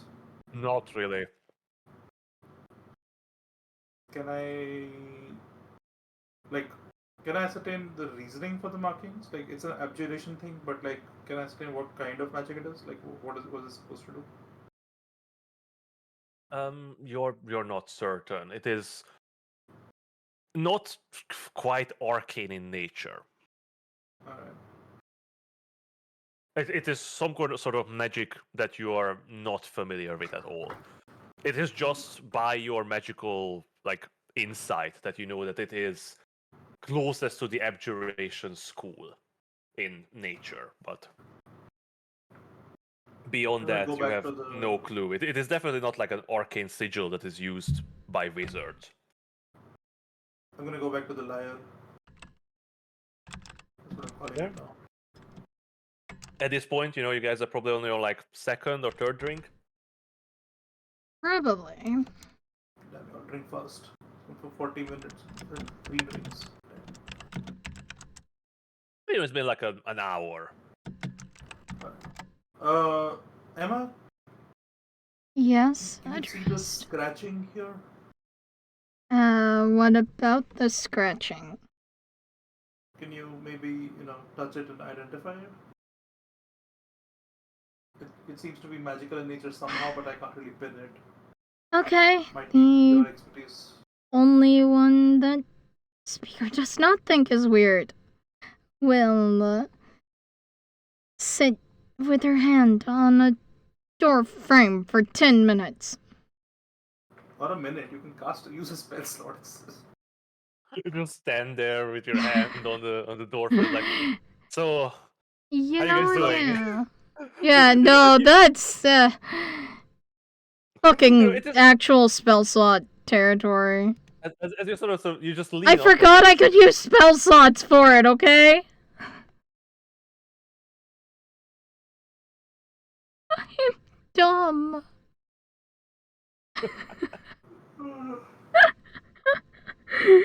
There we go. Now I only have to stand there like a dick for a minute. You don't just stand there. You cast magic with your other hand as well. It's even weirder. It's even weirder. I just imagine that Audrey's just sort of standing there at the door, and Emma just sort of reaches up to the top of the door frame and leans against it, like and trying to act Yeah. casual. Meanwhile, she's making gestures towards Adrish, and it looks like she's chatting up the old man. Weirdness. Like Honestly, yeah, I could see that. People coming through the doorway, they're like, "Oh my god, what are these people doing?" God.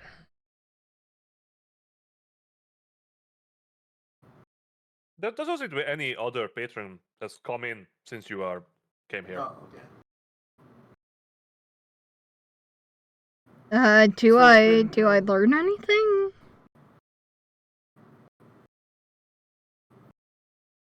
Yes. Ooh. It seems to be. Let me just check exactly what identify would tell you about this thing. I have no idea. Identify is such a weird spell because it's so vague. It is.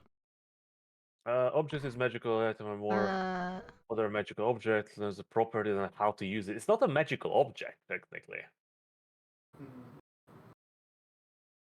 Are there any ongoing spell are affecting the item and what they are? I don't think it was created by a spell. You said it was like Yeah. scratches.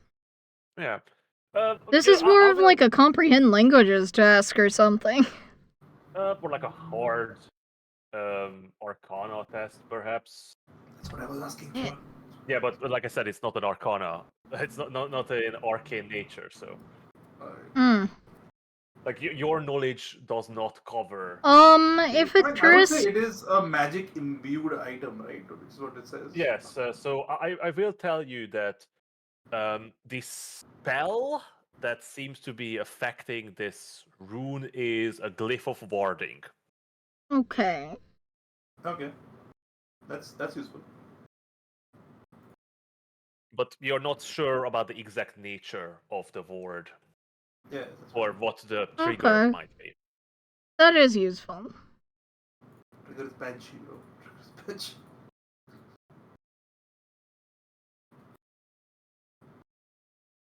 It says, Banshee, go away. Can't cross this doorway.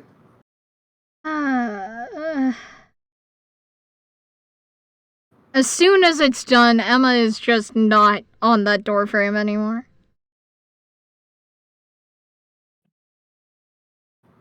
One of the like grizzled hunters just leans up. She's like, we can't get them all, let's see.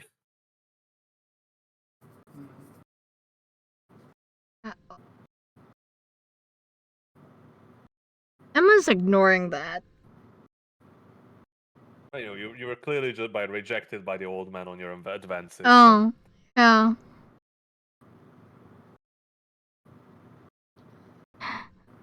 So what is it, Emma? It's a glyph of warding, I think. I don't know what it does exactly. In a glyph of warding, just Or what, like, it's a glyph could that trigger it, displays but, an item. Yeah. You can set conditions as far as I'm aware, so it could be anything. I'm guessing since it was done here, it's probably for the Banshee. I noticed that it's only on the older buildings, so it's probably been done a long time ago. I'm gonna go back to the bartender to what was the name again? Mon. I can't say the name. Trist, while you were out, I had an idea. Mm-hmm. The ramshackle spot that Amalthi mentioned. Yeah. I feel Tell me like about maybe we should rule out the cult in this instance because I don't think it is the cult affecting the Banshee, but also the Banshee being more active. It Yeah, that doesn't screams cult to me. I'm not gonna bode lie. well. A banshee that was peacefully living in the forest, well, not peacefully, but wasn't bothering the town. Suddenly shows up in town when the cult is doing its thing. It screams Can't hate really to say. me, but yeah, you know. Yeah, I just.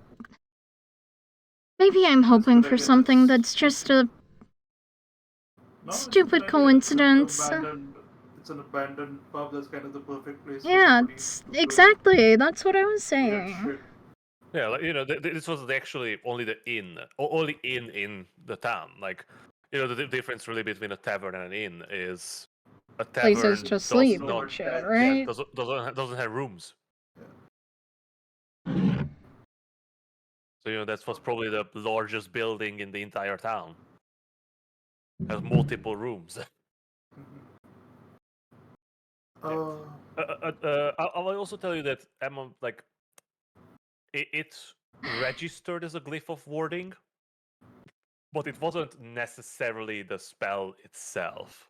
Glyph of warding. It Yeah. worked in similar manner, but it wasn't the arcane spell glyph of warding. I figured that out, honestly. Like, I'm surprised you gave me anything with the fucking wording of identify. No, that's I no, feel identifies. if I should reveal some information about this, it's just you guys are not in the right knowledge pool to understand this. We're not in the right knowledge for anything. Hey, let's be real. That is true. Mm-hmm. It's mostly geology. And even that And we have no music. fucking clue about. What do you mean? We're expert geologists from the Geology Institution of Waterdeep. When you're I can't standing lie, in he. Oh, sorry. yeah. No, when Adrish, when you're standing in front of the Shadow and the Forgotten Queen, and there's going to be a geology question that determines your fate. I will just know. Just know. Have you guys seen the video of like Who Wants to Be a Millionaire when like he calls his dad before the final question because he knows the answer? Yep, that's what Yeah, this was gonna do. Yep. You're going to call your dad. No, I'm gonna roll a natural 20 on divine guidance and tell God to fuck off because I already know the answer. All right. Actually, would you have Dorian give me a religion check? God damn it, Doran with his knowledge and stuff. A religion check from Doran. Yeah, he's not very good Alright, at religion, to super. be honest. He's That's right about religion. interesting. He has a +1 in religion. Yeah, but he's right about religion. Yeah, he had to. He was so, that wasn't the subject that he cared about, but he grew up in a monastery, so it's kind of expected of him to learn at least a bit How would about. he ace his exams? Dorian. Do you think Dorian cares about grades? No, Just I think don't he think will. Doran's Emma. Oh, that's Damn. pretty good, methinks. That's pretty good. Yeah. Pretty fucking good religion roll. All right. So, with that, I am going to give you a piece of information that might be very important. Oh. Because our good boy Dorian, who is, of course, insanely well read in all things that are relevant, and he did indeed learn about the different types of undead that a cleric might come across.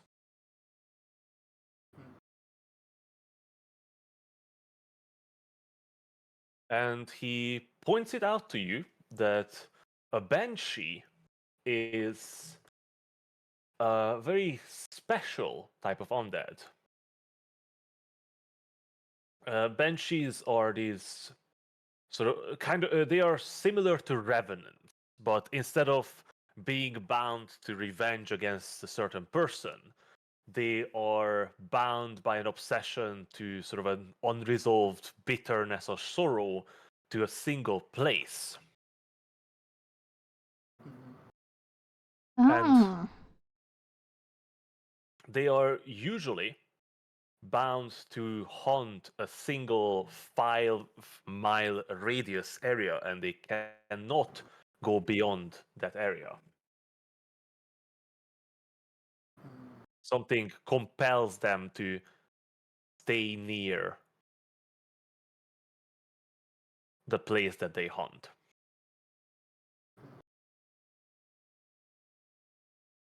You know what? I'm going to say 1 mile area. For Because 5 mile is the whole of.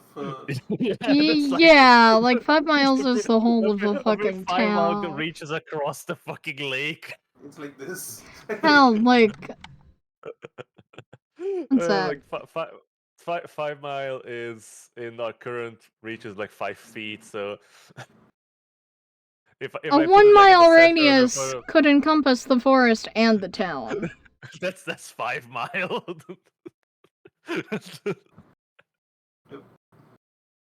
So as Dorian recall, he misremembered for a moment and thought it was 5 miles. It's actually 1 mile, which is only about this much. Yeah, but actually now it might be 5 miles since he's reaching the fucking Lonelywood now. So it could be 5 miles now.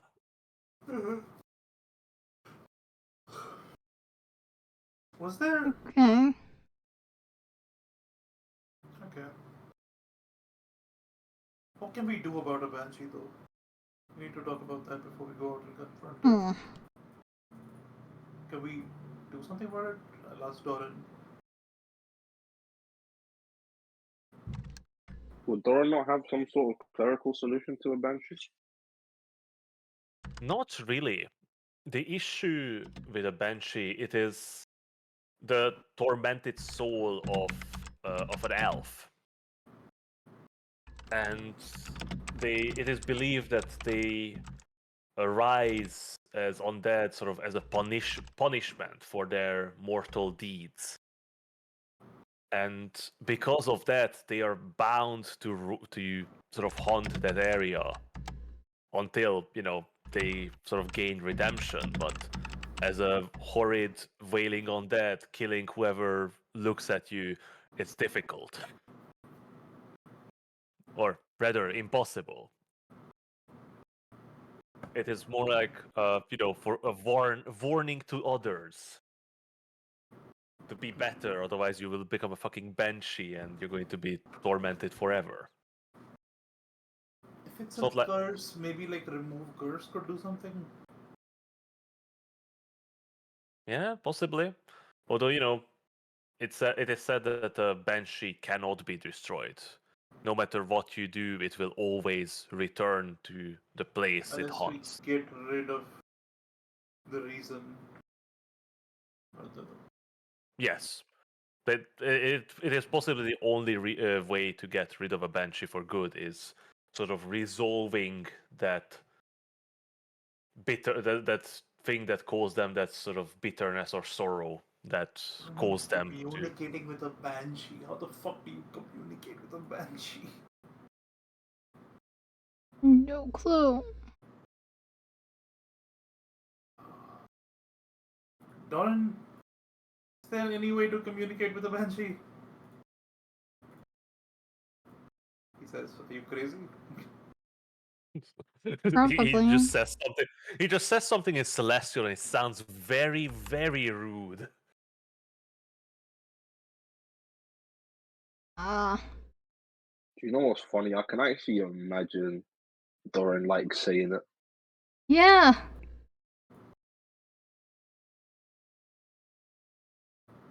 Hey, me too. I miss Tina. Yeah. I think we all Yeah. do. It's a shame they are both not coming back. Like I've seen snakes coming online time to time, and I don't feel like he has an inkling of coming back again. Anyway, so what are you guys doing?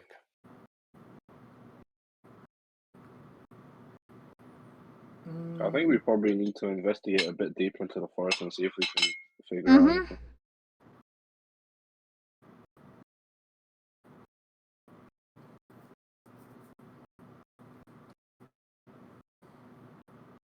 I mean, maybe it'll talk to us. Yes, Josh? Because Hmm?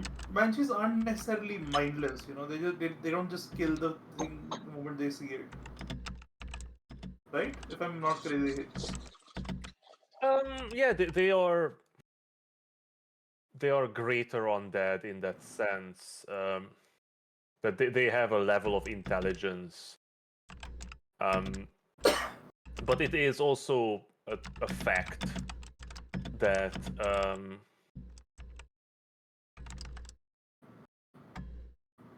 it is said that anyone who glimpses at them or hear their sort of wail is slain by them.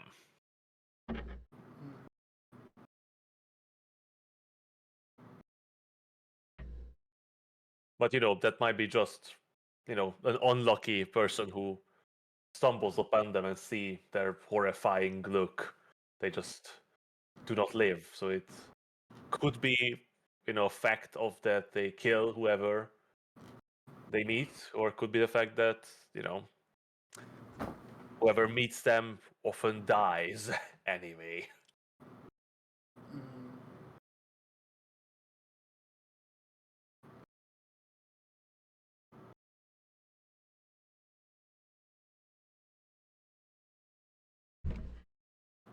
We should confront it tomorrow, not today. We need to prepare Doran's spells. Like, if we're gonna fight a banshee or if we're gonna confront it, even we need to have silence prepared.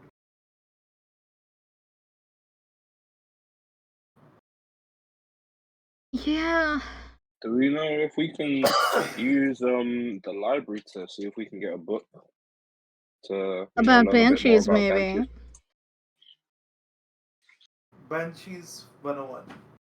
Banshees for dummies. That'd actually the be question- really useful right now. Yeah. The question is, do you have a book that you can put into the portable library? Only Doran has books. I don't know if he has any book. I don't think you have any books that are not from the library. I think you're right. Shit. Can I'm we gonna buy go up like to a? the. Yeah, I'm gonna look for a book Yeah, vendor. like, I'm sure there's none. same. Oh, But like maybe right. somebody has like an old tome somewhere, you know, like a recipe book. Maybe Powell's used goods has something. Yeah, maybe. Yeah, sure. Honestly. Used goods. Let's fucking go. All right. Hey, you can't say we don't use the things that you give us. Well, when did you use it last time? I mean, it's hard to It use. was like I don't forever like using ago. stuff from Doran. Yeah, we haven't used an If it's item on from the me, I library. would use it all the time, but it's on Doran and it's his thing. Yeah. So I don't touch it. Yeah. Ah. To be fair though, there's no point like handicapping ourselves when we have that stuff. I mean, then we have like the potion thingy or like a bunch of stuff he has.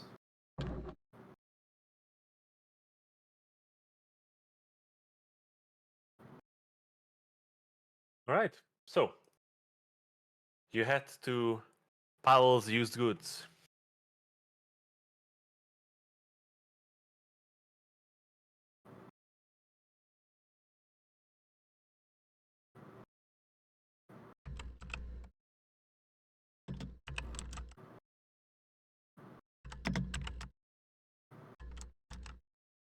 Yep. In search of a book.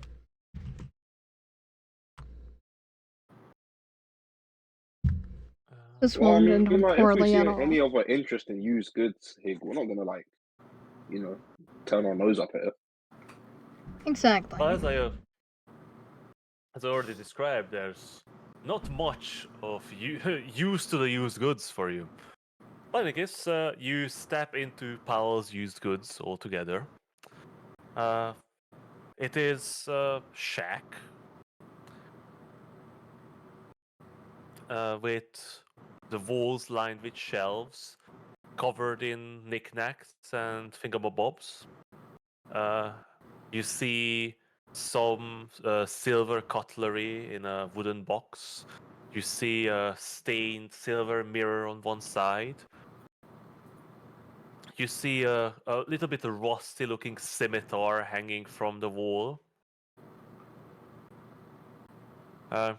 Behind the counter stands a sort of short, balding man. He has sort of hunched shoulders and a bit of a hunched back. As he seems to be doing something behind the counter when you step in, but he looks up at you and with tiny black beady eyes says, "Oh well, oh customers, oh you're the man who just came and looked at my door and then left. Uh, oh, but I see you brought friends along. Oh, come in, come in, come in. Is there something that you're looking for? I have all what you could need Mm. Yeah, and we are more, in fact. even more." Yep, we are in fact looking for some things. Most importantly, we're looking for some books. Do you keep any books by any chance?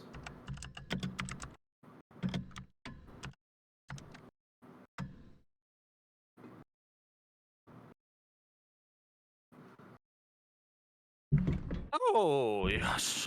I didn't know I was in the presence of a scholar. To be fair to you, I Yes. wouldn't think that either if I saw my friend here. Emma, that's rude. You're right, but that's rude. Damn, am I like that? That's crazy. I don't use my vicious mockeries on enemies. I use them on my friends, apparently. It hurts.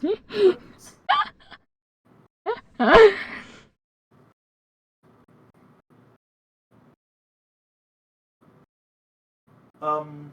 Oh, So, of course. Good old Powell has everything anyone could need. Uh, what sort of tome or documents are you looking for, actually? not documents, tomes more likely. Uh, Honestly, we don't particularly care. Could be just about anything. The rarer, the better, I guess. Oh, yes, I have the rarest of knowledge and actual first edition books if you're looking for something along those lines. You wouldn't lie to me, would you? And the eye starts glowing. Why would I? I have, like I told you, I have everything anyone could need. If you need to read rare books, I have rare books. Alright, let's see Alright, them let's then. see the rare books. Yeah. He sort of scuttles to the back of the shack, disappears behind a curtain for a moment, and then comes back. You hear scribbling. Scribbling. He was quickly writing a will or and binding it or something. Brings out a couple pieces of parchment stapled together. It counts as a book. It's a Paolo original as well. And it's first edition. It's first edition. Yeah. Oh, the book I'm going to give you just makes it even better. So, oh, it seems it's such a late season. My My stores are running quite low today, but I do have one book I'm sure will interest you greatly. Mhm. And he places this in not any way special looking book on the counter. It What is is it called? bound in it is hardcover, but it's Oh, Huh? bound in fabric. oh, it's alright. That's fancy. There is no title on the cover. It has sort of this sort of light brown, almost orangish hue to it. I flipped to the inside Yeah, of the and first I page look to over just Drew's look for a shoulder. title. Yeah, yeah.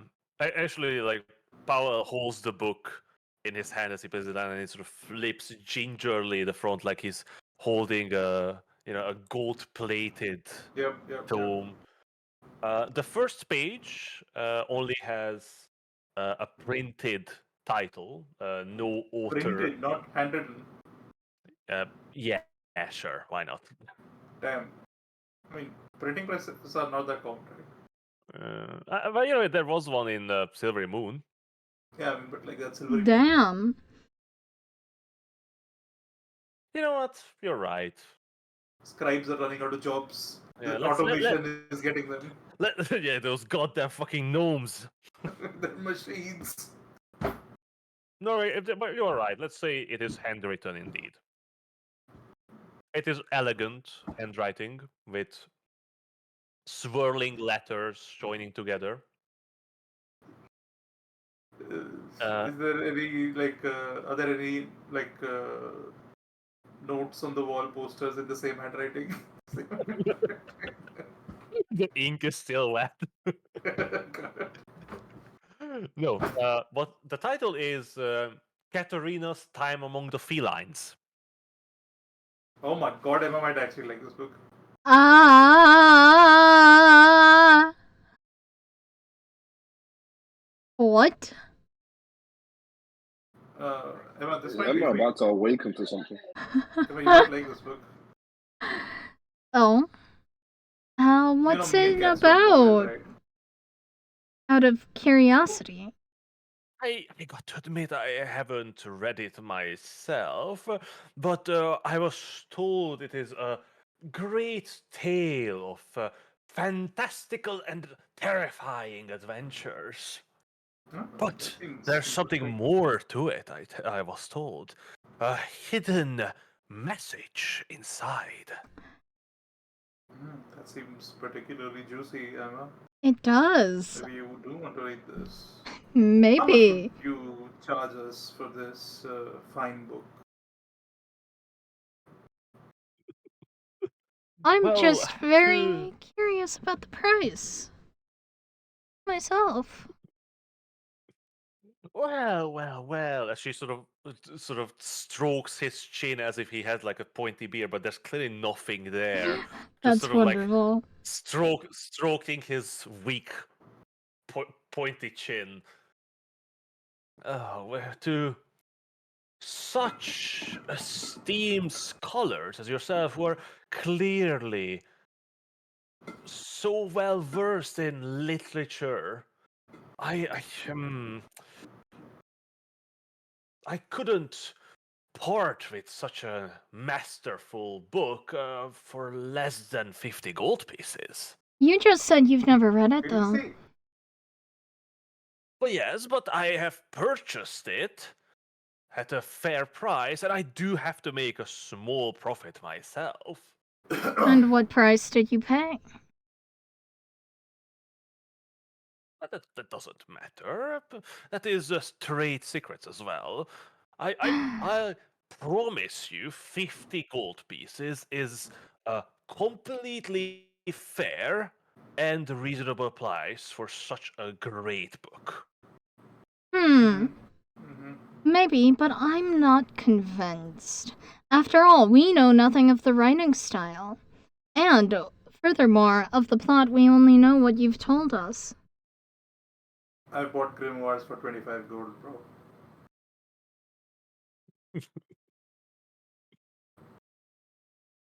You just say this out loud. Yes. What did he say? I want grimoires for 25 gold, friend.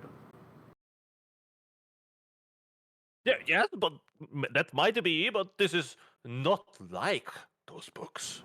Oh yeah, those are magical. If you want to fleece me, you can try. I'm not gonna buy it. I'll leave as fast Too as I bad. came in. So just pulls the book away. Alright, bye. Hi. Wait. How has 40 gold cents? I'll pay 25 and nothing over. I keep saying this. I bought grimoires for that money. I'm not paying any more than 25 gold for this book. Look, man, I have to make a living. I am not negotiating. It's the last offer. I'm I walking out have this door. kids to feed. Alright, bye. What about 30? Yeah, 30 sounds great. Yeah. Very reasonable. You see Very that well, I will pay the man. I don't understand you, man. This wonderful lady understands the art of the deal. Hig, how full of Uh, shit is this? Oh, he's Like so full of 100%. shit. This wonderful lady is a noble woman who's never had to pay for anything in her life. Wait, why did we give Emma the money again? No, wait. I would say because none of you can be trusted with that amount of money that she's carrying around. What do you mean? We can't be trusted. This woman just paid 30 gold for a dodgy book. Also, guys, I I have 207 more. It's fine. Guys, I remember I actually have a few books on me. Oh, okay. I will But just. the question are those books from the efficient library, the portable library? No. Yes, they are not. Yeah. Why would we waste trying to get books on cooking? We need. We're gonna buy this book just because Emma wants to read it, honestly, at this point. Yeah, I kind of do. I kind of do fucking want to read it. Sue me. I'll find better lawyers. I got to say, like, I feel absolutely empowered, but I can make you guys spend on money on garbage just by describing a fucking book. No, you can. Oh, you just spend piqued money on my garbage curiosity because and Emma I have has shit no impulse concept of how control. much money costs. But to be The honest, only reason we spend any money is because Emma doesn't know what things cost. She's No. the person who goes to buy milk and doesn't know what milk costs. the thing is, like, normal price for a book is 25 gold. Yeah, that's what I was offering him. Yeah, but this guy's going to ask for 30. Well, he's going to ask for 50, actually, but it's going to whittle you down. He is Alright, desperate. Oh, he wasn't listen, gonna if whittle he me down. hadn't said the thing about having kids, I would have lowballed. I would have said 20. He doesn't have kids. He lied. You don't know. We don't know that. He probably Inside doesn't. He probably just Inside pawned check. our asses, He- but we don't know. He could. Has he said a single true word since we came into the store? Well, who knows? Yes, you went into the store and looked at the doorframe and walked out, right? Yeah, he Yeah, said then I that got when you him more came in. customers. That was definitely true. So, is he lying about his family? Oh, definitely not. Really, with a 40? Yeah, he has plenty of kids somewhere. God damn it. Somewhere. He's 100% lying about those kids. But Uh, Emma's a bleeding heart. Brother said he's spraying his seed. uh, Emma's not a gross. bleeding heart. Emma's a noble who doesn't know the value of things. Oh, all right. Let me which is my most unremarkable book image? Yeah, that's fine. Just giving Emma a book. And since you have everything for everyone, do you have any healing potions? I'm sure you do. Goes into the bag, pisses in a bottle, comes back. Yeah, it's like, healing potion. Healed me of the need to pee. Oh my god, that is the most unremarkable book image. That is wonderful. Right. That is the most stereotypical book I can think of. Ig. All right, thank you for that. Let's get out of his hair now. Let's. We have things to do.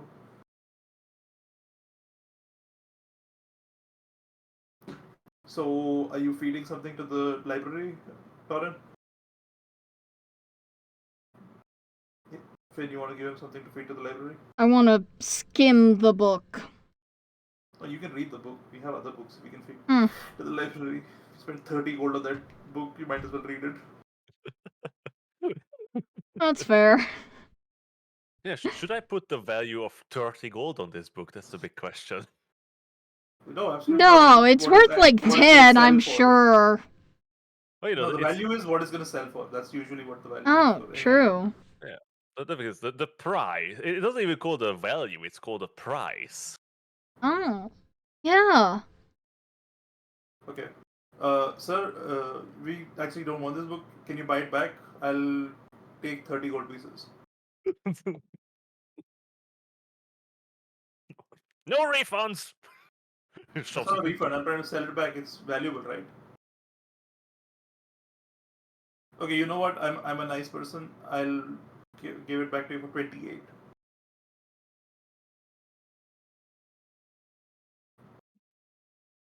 Why do you torment poor Pavel? Because we can. I want to see what the number is where he'll say yes. Is it 5 gold pieces? Well, you know, well, it's a bit scoffed, and I see that you have read it many times. It's 4 silver pieces I pay for it. Jesus. Nah. Nah. 4 gold. He will give me 4 gold. 5. You know, he's not going to, rob you. Mm-hmm. He's going to pay for the full worth of the book. Mm-hmm. Well, And then sell you back for 35. Because, now it's worth 5 gold more. it's time to get back on the road pages of the Sword Coast and tell everyone that Pavel's shop is a scam. And we start leaving. No one will believe you. This is a respectable establishment. I'm never gonna speak about the shop again, but I want him to know that. Do you want him to know that you're going to spread the rumors that he's scamming, or do you want him Yep. to know that you're never going to talk about this place ever again? Nope, I want him to know that he's scamming people. Everybody Oh, he knows it.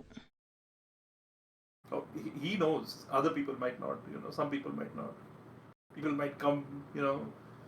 Weird, eccentric nobles with too much money in their hands, Just looking buying to buy books a for book. 30 gold. Golly, you're very much muted, but are you with us? Is he with us? I don't know. He's very much muted. Was I muted? That. Oh. Yep. Yeah. I figured. What was the last thing you guys heard? That you mentioned that you have books. That was the last thing you. Yeah. So since then, I've said we can, but I still need to learn the basics of Orcish, and that's the only book that I could give up. I'm literally one downtime tracker away from it. You could finish it tonight. Yeah, so if we finish it tonight, Yeah, and I then we could can read the pretty much do book. And then we'll have 2 things to offer up.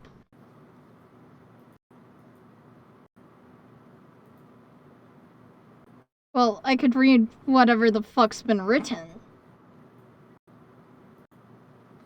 Oh.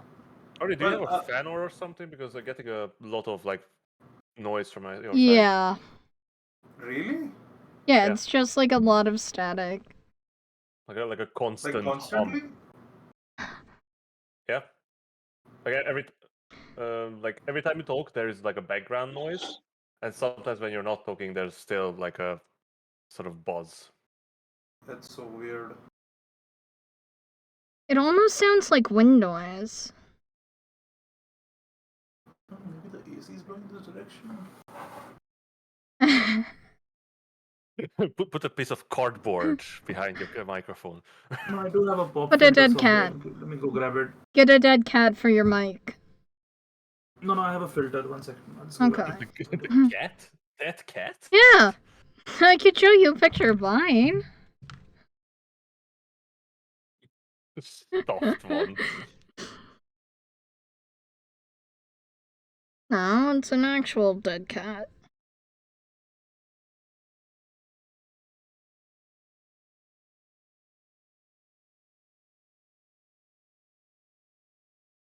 Ignore all the fucking stickers all over everything. There's the dead cat. Ugh. On the end of my mic. Why? It helps with noise. Yeah, but why a dead cat? I don't know why it's called a dead cat. Why not just a pop filter? They do different things. Pop filters filter like the S sounds and the P sounds and the sharp shit. If I breathe too much into this, hopefully it won't whine at me. I mean, obviously there's a tolerance, but I'm also kind of sad. No one's been playing Sudoku.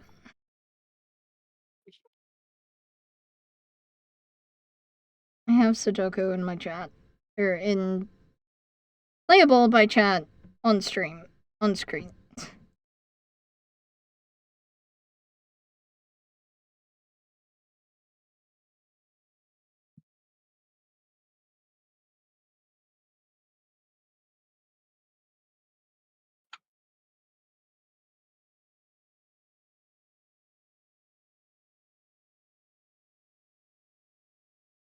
Right, Connie, you're here.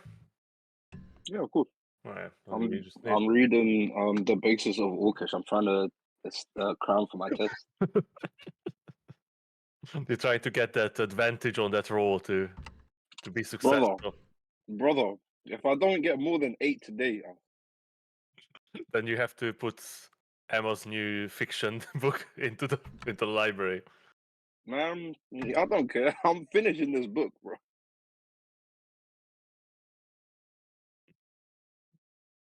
So wait, what's the plan now? Are we going to camp or?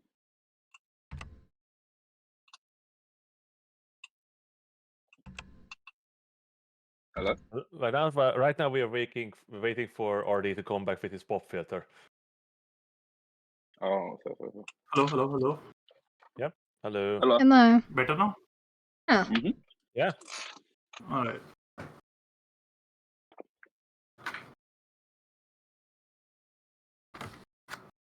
So, what do you guys do?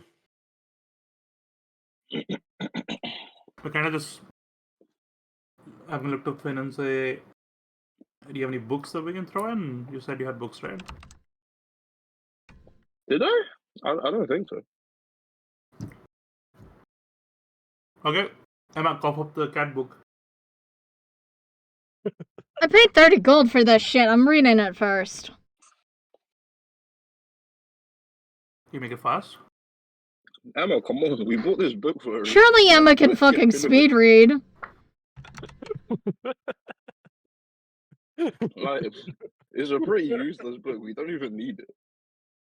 Her perception's like 13. Surely she can speed read.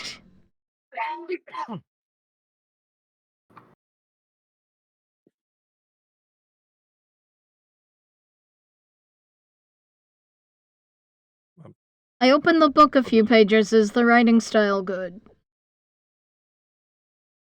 Hmm. Oh fuck. All right, Finn. We don't have time for this. Let's get this on the Yeah. road. You just take the book from her.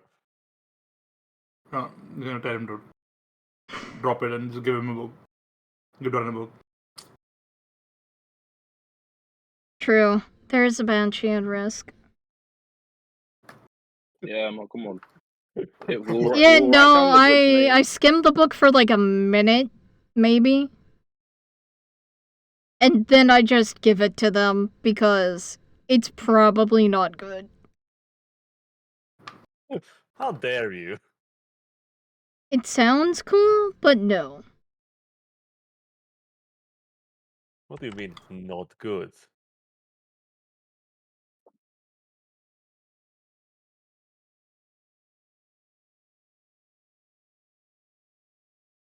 Where did I lose it?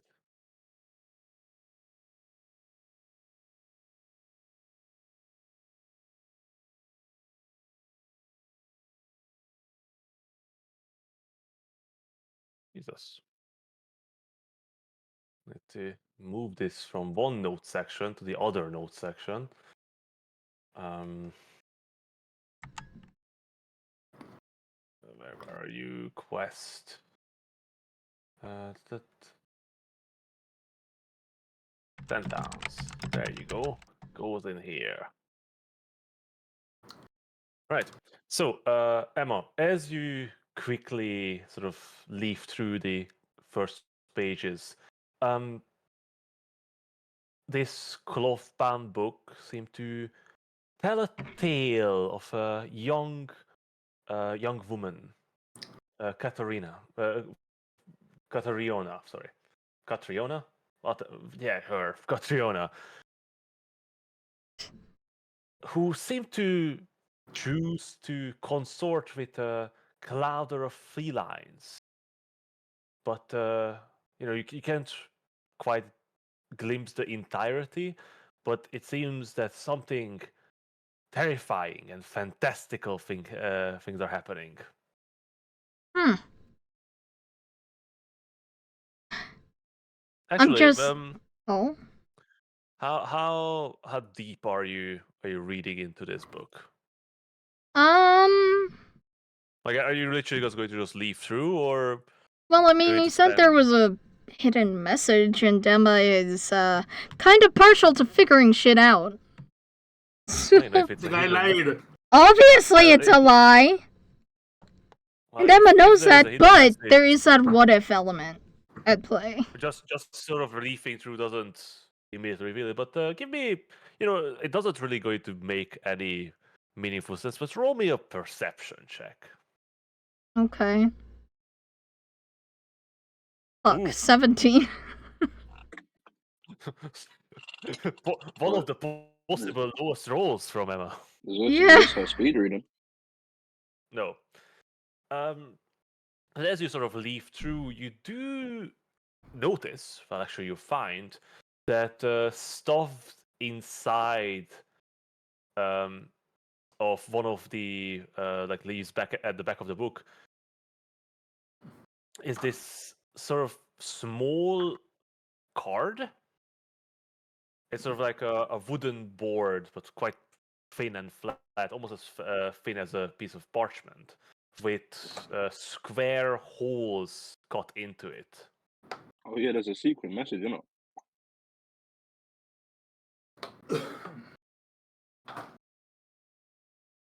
You know what? I will pocket that card if I can and give the book over to Adrist. Like, do you do what with the card? Pocket it if I can. Pocket it. Yeah, it's just a piece of flat wood with square holes cut into it. Yeah. Do Might we as see well. her take out the card? Sorry, come again, Finn? Do we Yeah, see her take out the card? are you going Yeah. to hide it, No. Emma? Yeah, you take out the small wooden card and place it into your pack or pocket or Emma, what's that?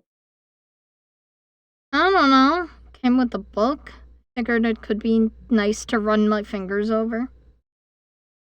the receipt. Or gold. It's a bookmark. It's a bookmark.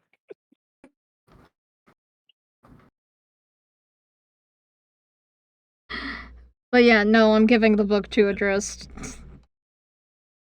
I'm gonna hand it to Finn, and be like, "Do you really want to give this book? Maybe let her read it. Just give Dory one of the old ones."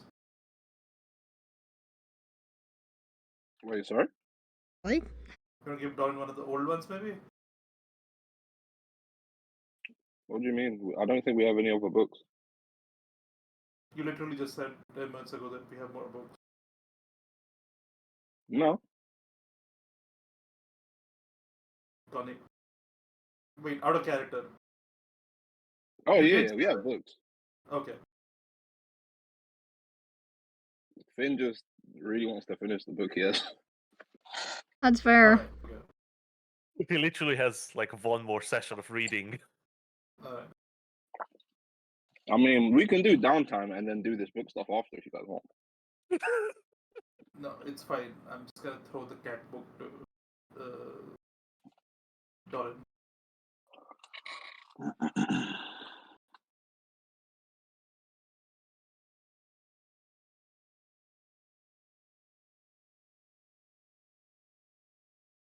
We're gonna look for a book on how to get rid of banshees, more like how to uh, solve a banshee's problem or something like that. So that they can be free. How to absolve a banshee of their sin.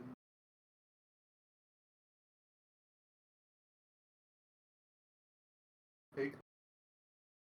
Right? We're gonna put this book in and we're gonna ask for a book that can help us absolve a banshee's sins or whatever.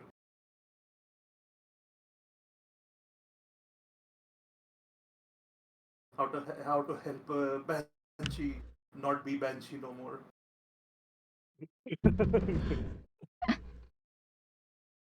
How to unmake a banshee.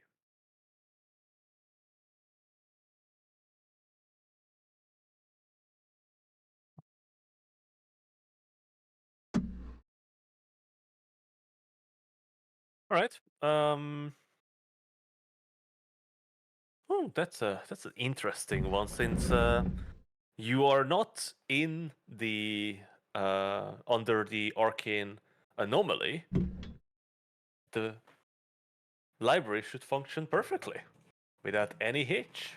Oh, No You random. do need to put in 1 gold coin. Yeah, I mean, all right. I'm going to mark him down to 4.99. Okay. Does it help if we put more? Donations are always appreciated in the. We put 10 gold coins. But the thing is, like, as you can read it in the description of the portable library, it's like if it's some kind of rare or unobtainable knowledge, you might receive note that X amount of donation is required. Oh, so that's you can do that afterwards. Okay. No, like you get a return note saying that if you want to have this book, you need to spend money because basically you don't get the real book from the library, you get a copy of the book from the library. Yeah. So if you want a book that's rare, you can put in more money, basically, right? Yeah. But you can do that afterwards when the note comes. Yeah, but then you need to do that the next day because It can only be the used library can only be used once a day. How about we put in 25 gold pieces? Just The standard price of a book. Wait, that's actually 30 gold, right? 30 Jesus. gold. We're giving a 30 gold book and 25 gold extra for standard price. The- Oh yeah, because you're just shoving the cat book in, right? Yep. Yep. All right. I guess we'll never know. So yeah, Dorian takes out the portable library from his backpack. This light wooden box. Unlocks it and opens it up. Places the booklet inside. Catriona's time along the felines, places the gold pieces beside it, and then closes the lid. And would somebody give me a divine guidance roll? Whoever feels lucky. Not me. Who has the highest bonus? No. Once again, not me. Sure, I don't think. God, Adrish, the luck doesn't come in bonuses. Wait, should we get Doran to do it? Yeah, probably. I mean, Yeah, Doran's Doran the could one do with it. the library. Yeah. It makes sense.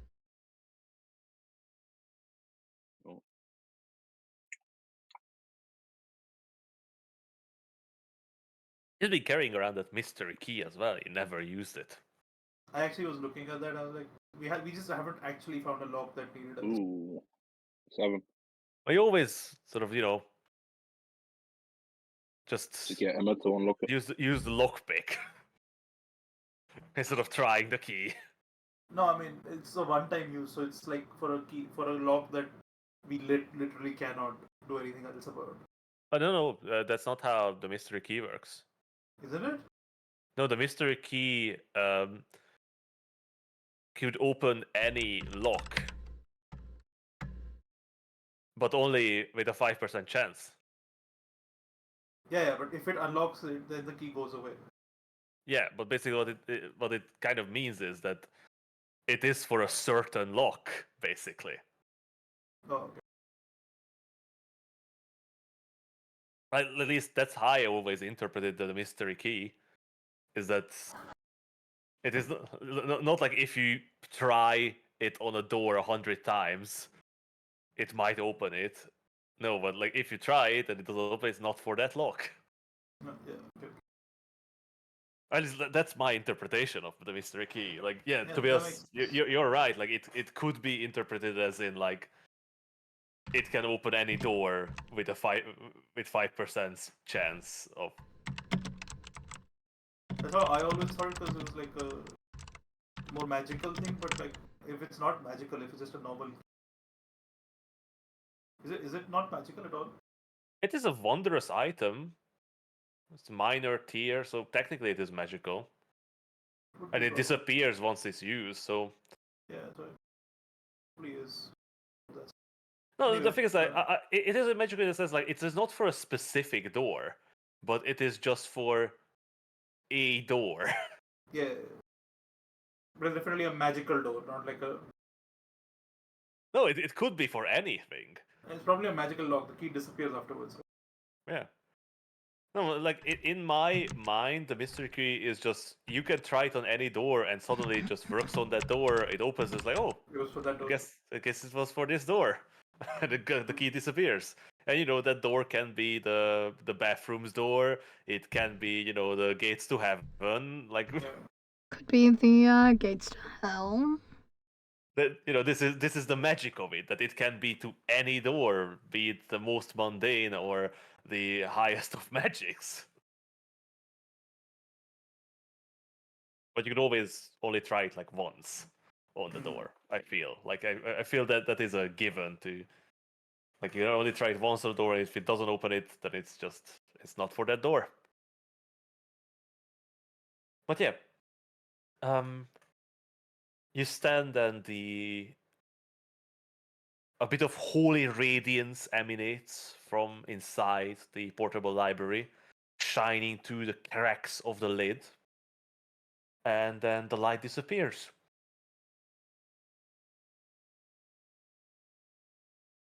And let me just remove that book from Emma's inventory. It is gone. Wait.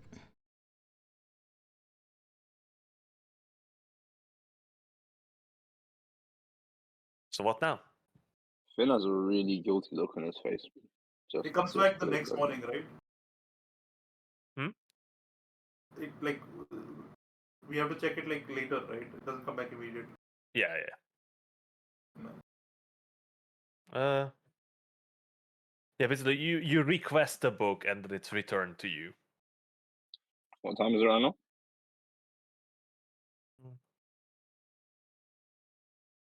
Probably somewhere like a little after midday. You know, I don't think it's actually takes time. I think it's immediately returned to you. I think we played it out like that. Alright. So yeah, another flash of light, and something is in the box. Open the box. Hmm? What's It's in the box? It's not just a random note telling you, no, better luck next time. Who would have guessed? It is a book. Nice. Oh.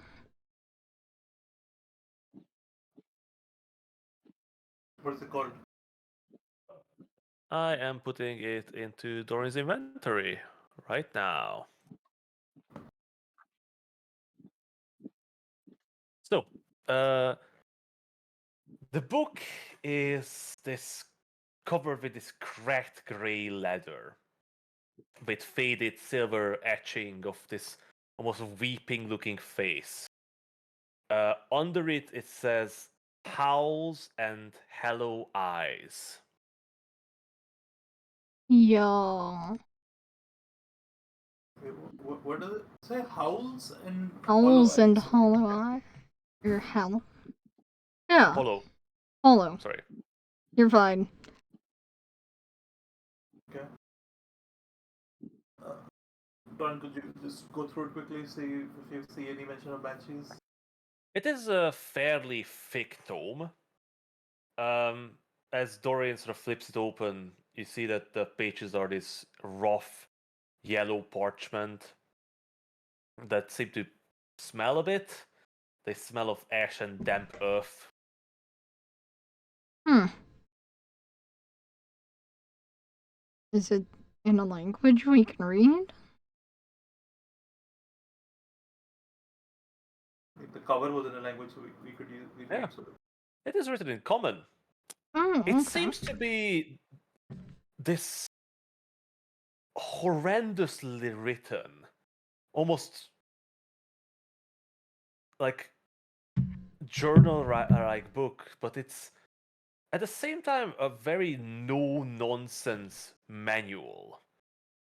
It seems to be written by, although not the author is not named. It seems to be writing of some sort of monster hunter. And Oh. it seems to be a manual to those who are unlucky enough to cross path with these mournful spirits called banshees.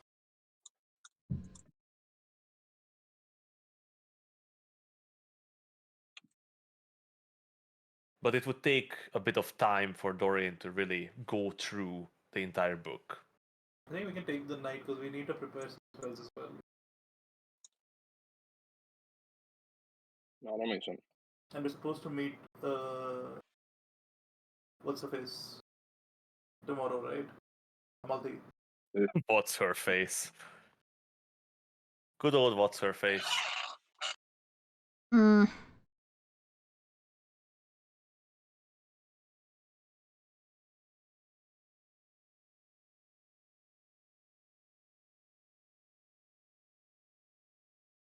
So, what do you guys do? We'll leave Doran to read the book, I guess. Mm-hmm.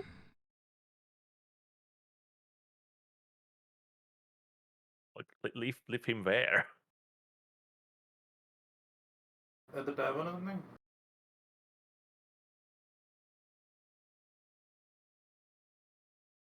Or we can maybe. I thought we were Wait, just gonna Hig, leave what it. time is it right now? It's like just It's, after midday, right? yeah, it's around noon basically. We can leave him here to read the book while we go deal with the empty place. The ramshackle, The yeah. ramshackle, yeah.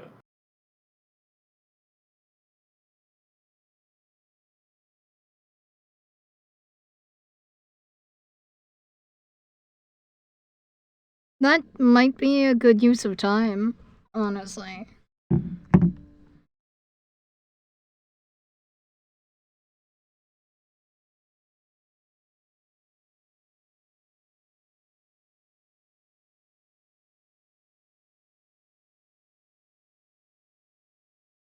Right. So what do you guys do?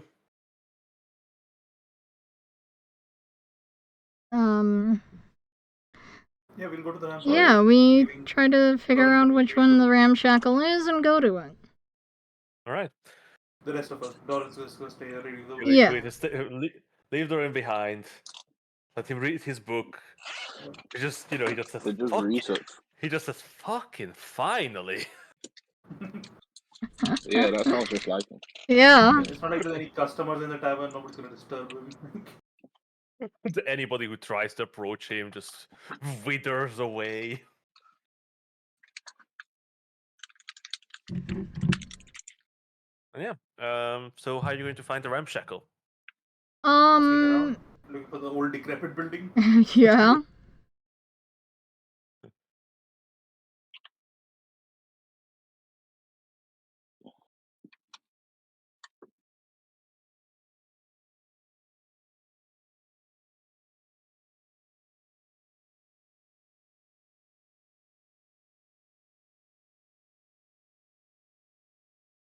Right. Okay.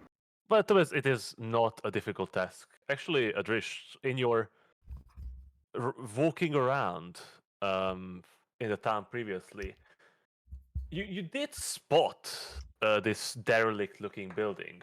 You didn't go in because it was clearly abandoned. So literally a ramshackle building. Probably. So as you approach it further south down the coast, you see the building. It is sort of overgrown by vegetation and clearly years of rot. The roof sagged inwards, and you see moss and lichen growing all over it.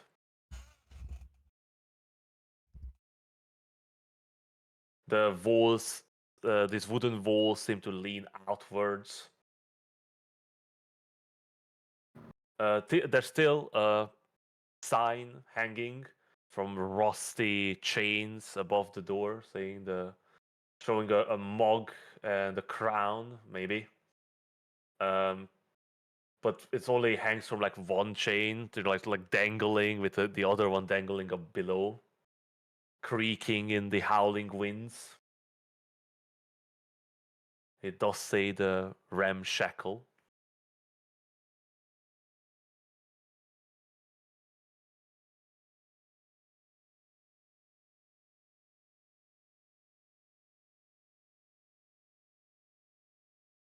Ooh.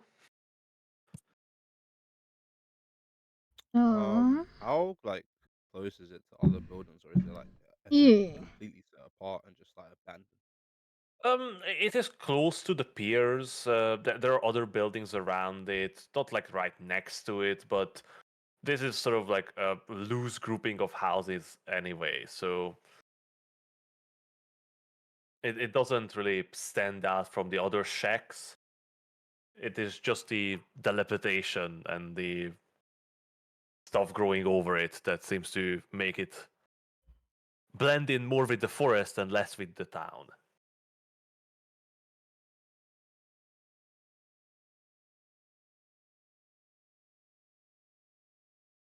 All Is right. it like locked?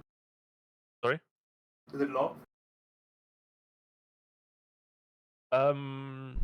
As you move closer, you see that with the sagging wall, the door is sort of stuck in like a couple centimeter open, but it clearly sagged, like the door frame sagged over it.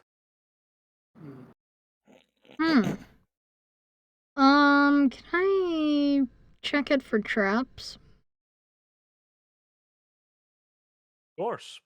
Cause Give me Emma's just Yeah. really weirded out by the door. an investigation check. Alrighty. Let's say 22. Yeah, but you sort of run your fingers along the edges of the door frame. You examine the rusted lock that is on the door. You don't see any kind of traps, but as you sort of touch the wood, you feel that it is quite strongly, like a lot of weight is resting on that door. You're fairly certain that this door might be holding up most of the wall above it. Okay. Hey, guys, we cannot kill the door. We can't. What? Do not remove the door. Or It's a break mimic. it. Why would we remove the door? Can we just open To it get or something? in. Can we not just open the door? Can we open the door further? Not quite. It is sort of stuck in Yeah. the mud below, and like I said, the rest of the building is resting on it. Are Yeah. there any windows? Are there? On the front, you see two windows, but they're boarded up with blanks. Wave. Get to smashing. Can we check for a back door or like another entrance? So I think you're already set in motion, Wave. Yep. In the meanwhile, of course, Finn, you can go Yeah, and look around. When Finn goes around, he just hears. Yeah, Finn and Emma just go around and ding I ding. just say, you know what? Never mind. Yeah. You know, I'm not going to ask for a roll from Wave realistically, because these are like rotten planks, and he's building an adamantine wall. Yep. If this building was made out of metal, that would probably stop him for a short while, or like carved stone. But this is a shack that's rotting away. But I will need a divine guidance roll to see if he collapses the entire structure. By hitting the planks? Surely the planks crack before the structure does. Yeah, but he might just go over. just swings and it goes through the whole building. Alright, sure. He might get a bit of a fervor. There shouldn't be one. Yeah. He whistles a jaunty tune as he bashes the place apart. It's 11. Well, that's good enough. So yeah, Wave just smacks the wooden board as they splinter into 1,000 bits and fall apart. Behind them, there's no window at all. There's just a hole in the wall, basically. If there was glass in it, someone already took it. We'll jump through the window. And you fall right into the trap. Nah, Fine. bear trap just under the window. Mhm. Closes around your leg. So, as you jump through, it's fairly dark in here, although there are a million holes in the wall and in the ceiling that lets in this myriad of beams of light from all directions. And of course, the smashed up window now lets in a lot of illumination. The floors are this patchwork of cracked and broken planks mixed with, lots of holes. There are a couple tables lying overturned. Over the window, there are these torn, rag-like curtains that basically hang like cobwebs.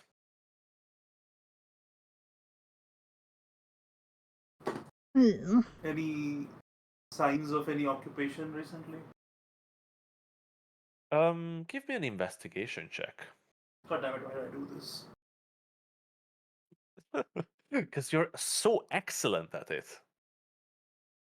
Never Yeah. talk. As you walk around, the air smells of this old smoke and mildew. Can Emma help me? Yeah, I'm pretty sure Emma is proficient in investigation. God damn it, we left our guidance bot at the fucking. He's just sitting around I'll like, go look "Ah, around. Starts I hope those idiots are not Uh, trying to Get- investigate anything behind me." But yeah, Emma just can gets a help you. hiccup. Yeah. Yeah, look at that. 13.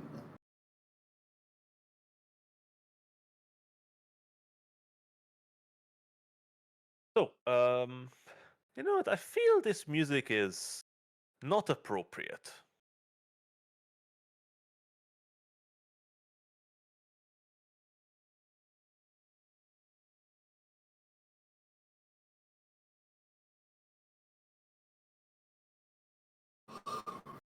Also, I'm gonna turn on the thing, like, the vision. Turn on your Black thing. light. So, Adrish, this is clearly a long abandoned place. But as you look around, you do notice that it has been disturbed somewhat recently. Well, you're not quite sure how long ago it was. With you're 13, but there is a spot in the center of the room, under the like central wooden beam, where the dust have been disturbed. That's been covering everything else. You also notice that it is just under the center of the entire building, where from that strong wooden beam a noose hangs.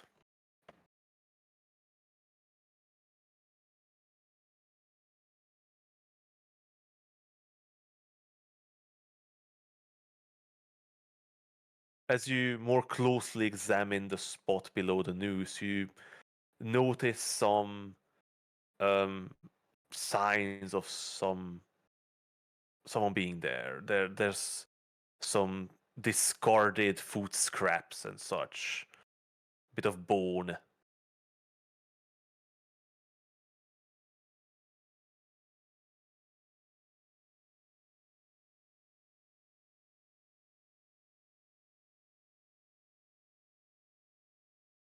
A spot where perhaps some kind of sleeping bag or blanket had been laid down.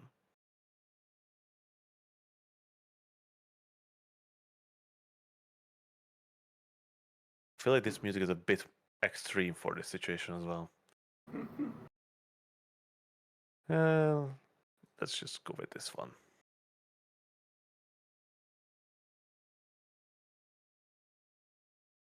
Yeah, a good mixture of the howling wind outside and the creepy silence inside. So, Ooh. what now? How old does this like noose and stuff feel? Like, is it a frayed? Is it like hanging by one by? Okay. Like I said, Right, with your 13 investigation, you're not quite sure about the time frames here. Alright. I don't know, Emma. This place feels like it's been deserted for a while. Nothing like this been any here. You know, that's Um, just the main room for now. we should check everywhere. Yeah, sure. Let's go room by room. But he did, you know, themselves there. Were hung here.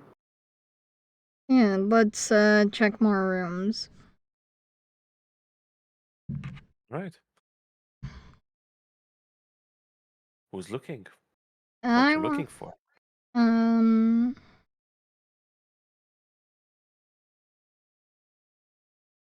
I don't know, signs of a disturbance.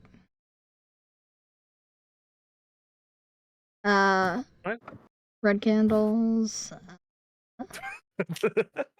You know, Right, culty shit. Culty shit. Yeah.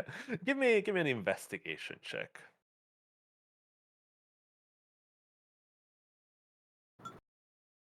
23. You know, there's like Oh no, I was thinking like your investigation is as high, like your both is as high as a Drish's score, but no, you actually that only your perception is plus 13. Yeah, and my performance is a plus 14. So, Emma, as you begin walking through the derelict building, um, there are no more lights inside, but of course, since you all possess dark vision, that is not an obstacle for you. Wave sort of stays back in the main room, continues looking around with his lantern, just making sure no scurrying cultist gets out, if there is one. And as you move further in, you see these doors behind the bar lining up in a corridor. You open them one by one. The first one seems to lead to some sort of storage. It's filled with broken and cracked open crates, empty barrels, completely ransacked. The other, on the other side, seems to be some sort of room, similarly disturbed and emptied. And as you move further and further down into the darkness of this house, there are even less and less light. You walk by these empty chambers, large common rooms with moldy previously rat infested like hay mattresses on the floor. The entire room just smell of this musty, rotting smell. And as you move further and further in, you notice that there are some footprints in the dust in this direction and back.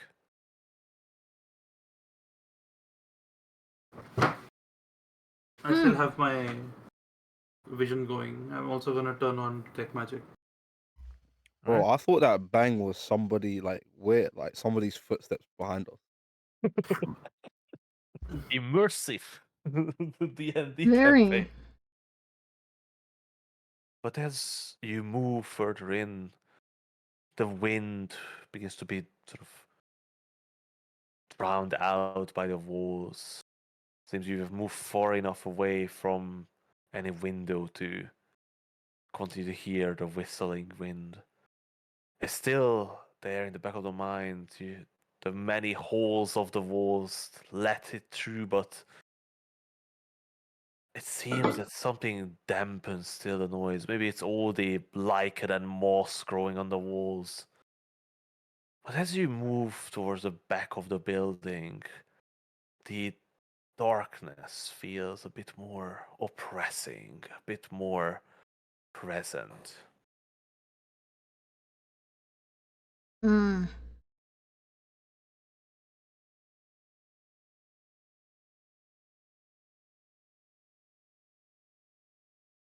And when you open the furthest room, inside you find something. Oh no. At, at the back of the wall, there's this overturned, well, this broken table was pushed up against the wall to stand. In front of it, carved roughly into the wooden floor, this 5-pointed pentagram. The cuts seem to be reddish in tint. And on top of the table, there is an altar. similar carving with black soot rubbed over it, and a half burned down red candle with its wax melted onto the table surface. Is it off? It is not burning.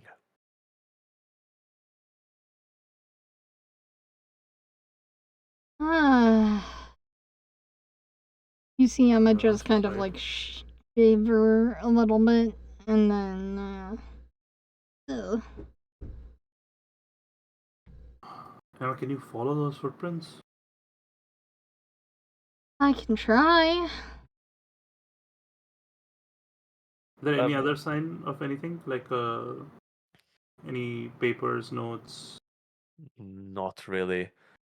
You sort of search through the room. The footprints seem to have been between that spot in the main room and this chamber. They didn't enter any of the other side chamber. They sort of led you down the corridor behind the bar towards this room. Mm-hmm. And then sort of there are multiple like They end in the spot footprints. where the noose is, right? Yes. And there's no other footprints at all. Um, you you're not fair certain really. Like there were some disturbance in the main chamber, but there was no like clear footprints leading in some direction, except for the ones that were leading back here. Do I see any entrances, any secret latches or something like that? As you look around, With the eye. there's no magically concealed hidden entrances or exits here. And Emma doesn't spot anything that's like Yeah. not Like, non-magically concealed. No. As you sort of look around, the best like the walls are just planks of woods nailed onto a frame. You're quite certain you could sort of fly one off with ease with possibly a crowbar. You could make an opening in it, but there's no sign of that on these walls.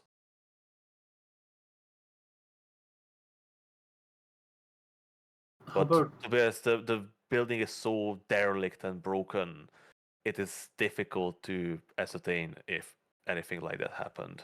does it seem like somebody ran out of here or like escaped quickly when they heard us coming in? Any signs like that? No, like there's like a fresher layer of dust even in those footsteps that you followed. It's just like the thicker layer of dust have been disturbed.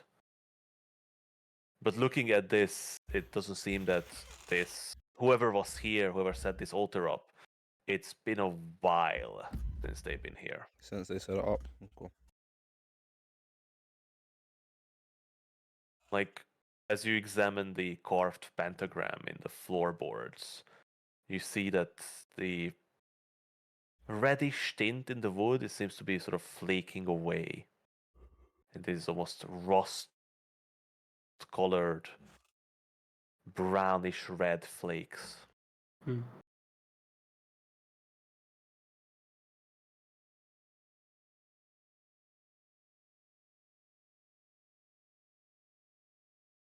hmm. They definitely were here. But they haven't been here for a while. Do we They think were- maybe this could be impacting the Banshee? Maybe. Surely. Maybe they just did something to attract the banshee or something and then left. Were they Or testing went somewhere else. something? We really need to deal with this banshee before we do anything else.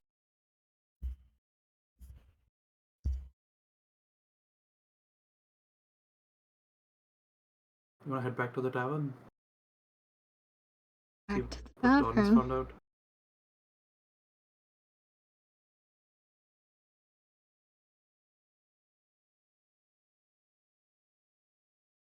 Yeah, so we'll head back to the tavern. So yeah, you going to leave the altar and the carving and the noose and everything? Should we not like mess up the altar? Also, guys, I'll be back in 2 minutes. Yeah, we'll mess up the altar, sure. Yeah, Going to we'll fuck burn with down the the altar. building. Set the whole building ablaze. No. Because I don't want to move the candle, because fucking whenever you touch the candles, they blow up. Very It true. feels like irreversible. Like, doesn't look like there's anything to stop it or anything. It's just something that happens. You became used to exploding candles at this point. Like Yeah, we can condition to it. when you go into the candle shop in Silvery Moon, It's like Jesus, PTSD. yeah, this is way too dangerous. Let me go to the explosive black powder shop instead. It's much safer.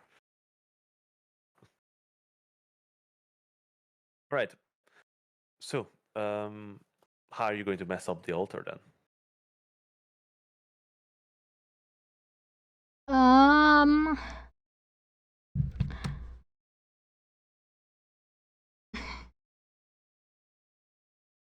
Fireball. We No. just make a carving of a smiley face inside the star and cut across the lines and stuff. Yeah, like carve a dick into it. You know? Yeah, carve a dick into it. Exactly. Very very disrespectful. Yep. Fuck the master. Exactly. That's the point. So you take out your dagger, you carve a dick into the pentagram on the table, and then you carve a smiley face onto the floor.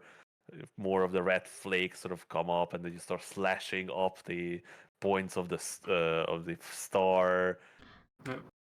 The quickly like carve like Aegis was here. No, I don't think we do. No, we don't tag our shit.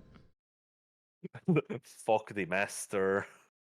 Yeah, sure, that's fine. Yeah, fuck the master, fuck the servant. Cultist drool.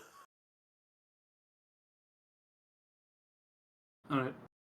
Then we'll And head back to the tavern. what was your happy with your defacing of cultist holy place or whatever it was? Holy. Nothing holy. Unholy Unholy place. place. You return to the main room, and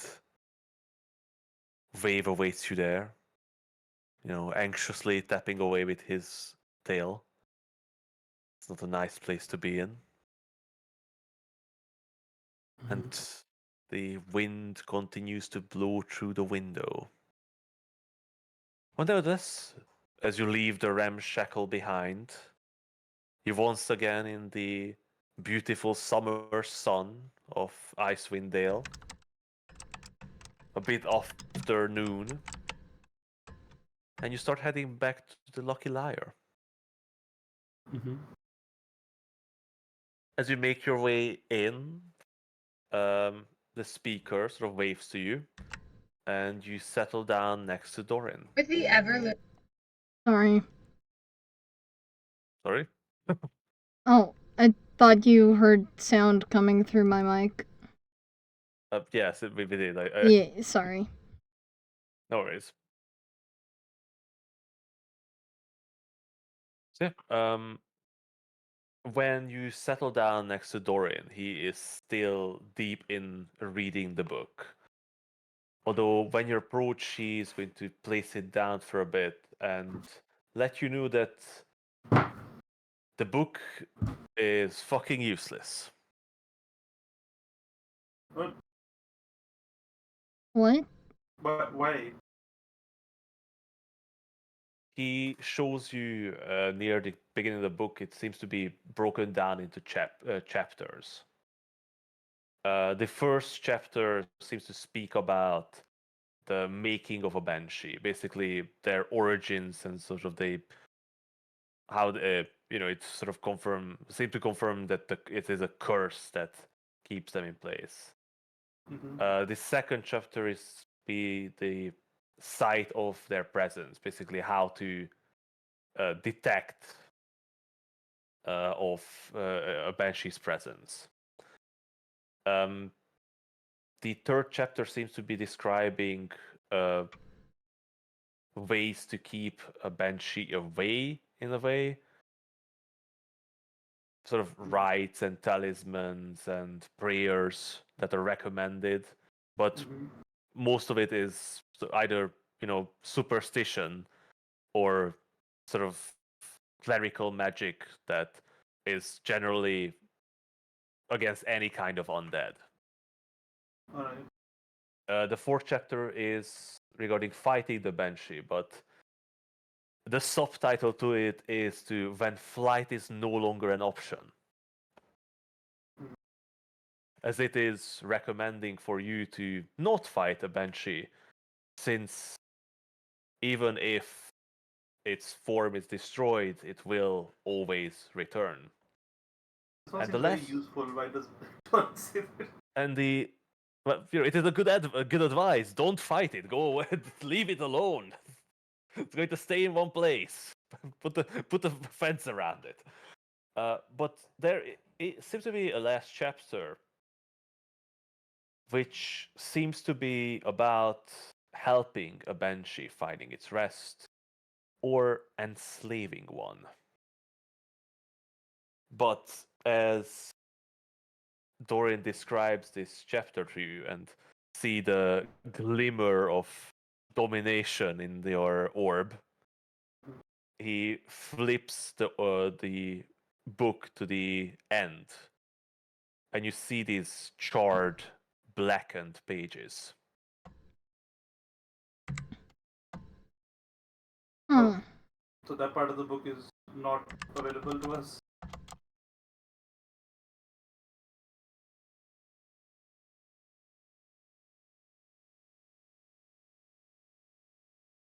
He sort of gestures to a specific page where you see that the page itself, something has been carved into it that seems to have spread this burning throughout the chapter, as if the chapter itself was consumed by something, like an internal blaze in the book that didn't touch the cover or the other chapters. I'll cast detect magic again. To detect some kind of curse or something. The book in its current state seems completely mundane. Give me an Arcana check on that. How about? I would say Dorian can give you the help action, trying to figure out what is going on here. All right. Since he has expertise in Arcana. Wait, is Doran back with us? You went back to the tavern, Oh, okay. and Dorian told you that the book was completely fucking useless. Oh, for real. Okay. But it has a lot of information about banshees. But Just not it how to deal with them. seems that the last chapter, which was about helping a banshee to find rest or enslaving one, has been burnt. 21 on the Arcana. Yeah, Adrish, working together with Dorian, you figure out that you actually know a bit about these kind of magics. Bending an undead to your will is, well, not common knowledge, but it is something that can be do with arcane powers. Mhm. And it seems that the, this kind of power was imbued into this book itself, but the power was used already. And then when this magic was unleashed from the book, it consumed those pages as part Okay. of the magic. Even the part about like fixing the problem, not just taking over. Yeah, the entire chapter was like even like the chapter front page is missing. Well, not missing, but ashened.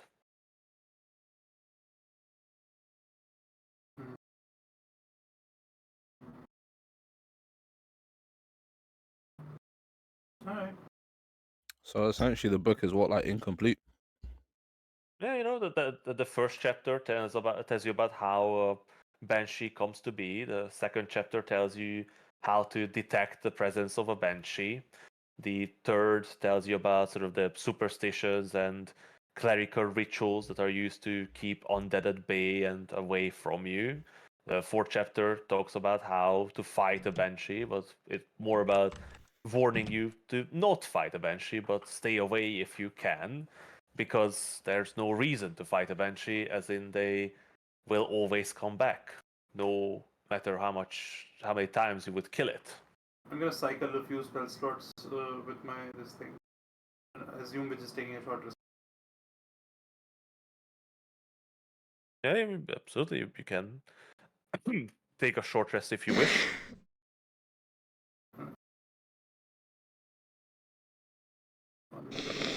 Spell.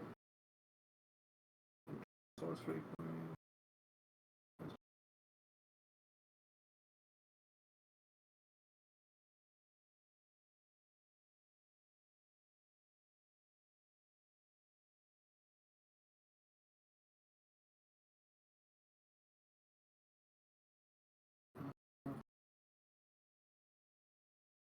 What do you guys do? We haven't taken a long rest, right? No, it's still, the early afternoon. Currently, you're taking a short rest while Adrisht is recycling spell slots. Yeah. I think if there's no knowledge available there, we just have to use what's at our disposal. Do we have anything at our disposal that Doran can do that he can't do today and could do tomorrow? Because that's the only reason to wait till tomorrow.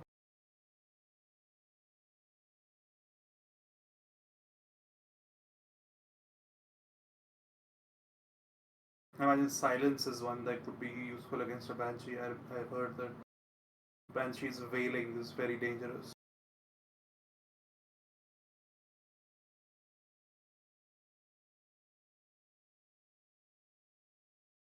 There's also what else does Doran have that could be of use?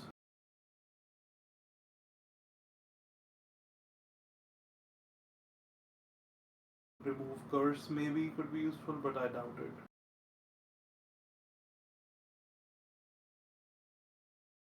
Yeah. Other than that, there's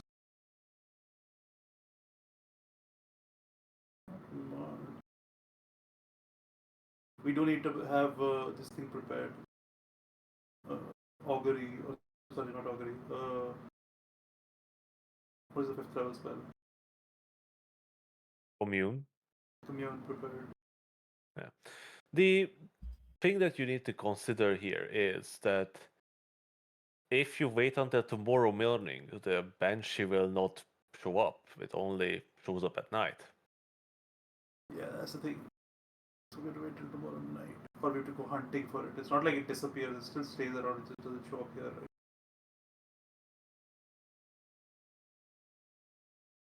Do you not want to go and investigate the forest at least before the evening? I mean, yeah, sure, we can go to the Yeah. forest, see if we can set up something for it.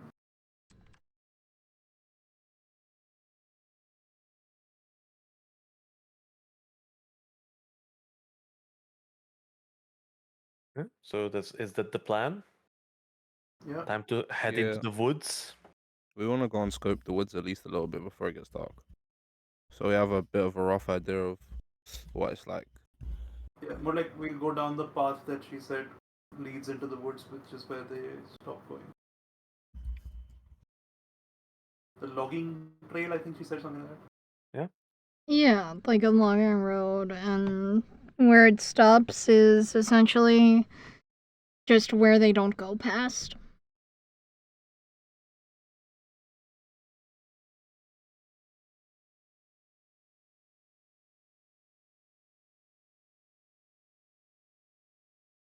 All right.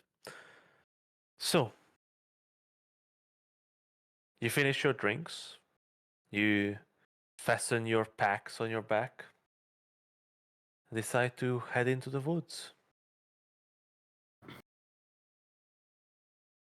The sun still high in the sky, but now has begun to descend.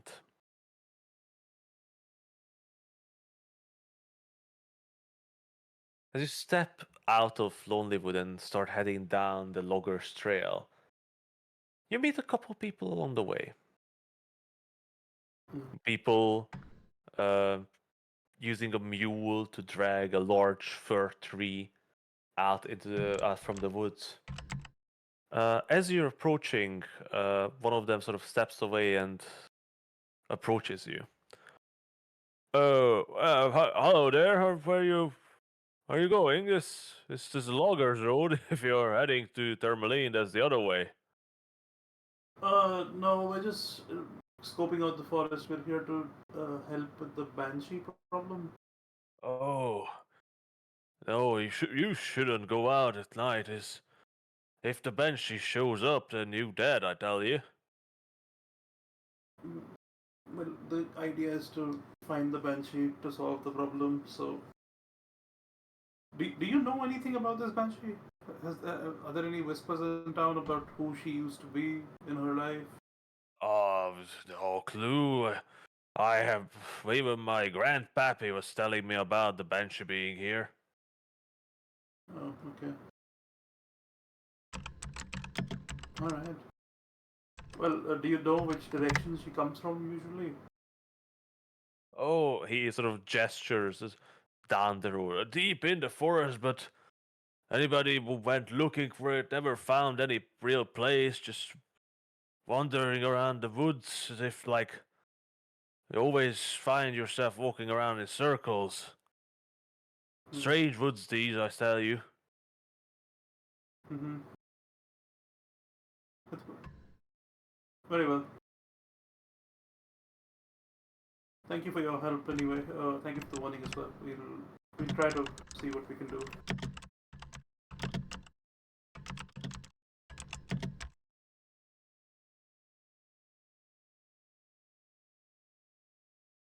Right.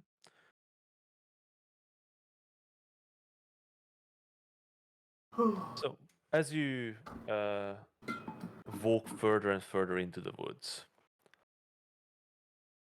the the logging track goes fairly deep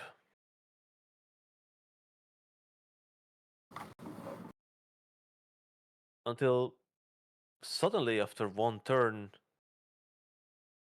it just ends. It leads into a sort of turn in the road, and from there on, just dark, dark woods. The towering pine trees are blocking out more and more of the light as the sun continues to descend.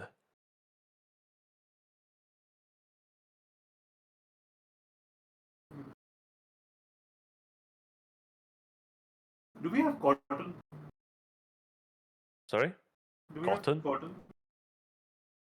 Probably, like, you can take a strip out of your pants. No, I was thinking more like cotton, because I wanted to shove it in my ears. Oh, like proper cotton? No, probably not. You don't have a sheep. Yes, I know that gives you wool and not cotton, but comes from sheep. Yes, that's why you those need a famous druid on the. cotton sheeps. That's why you need a druid in the party. Right.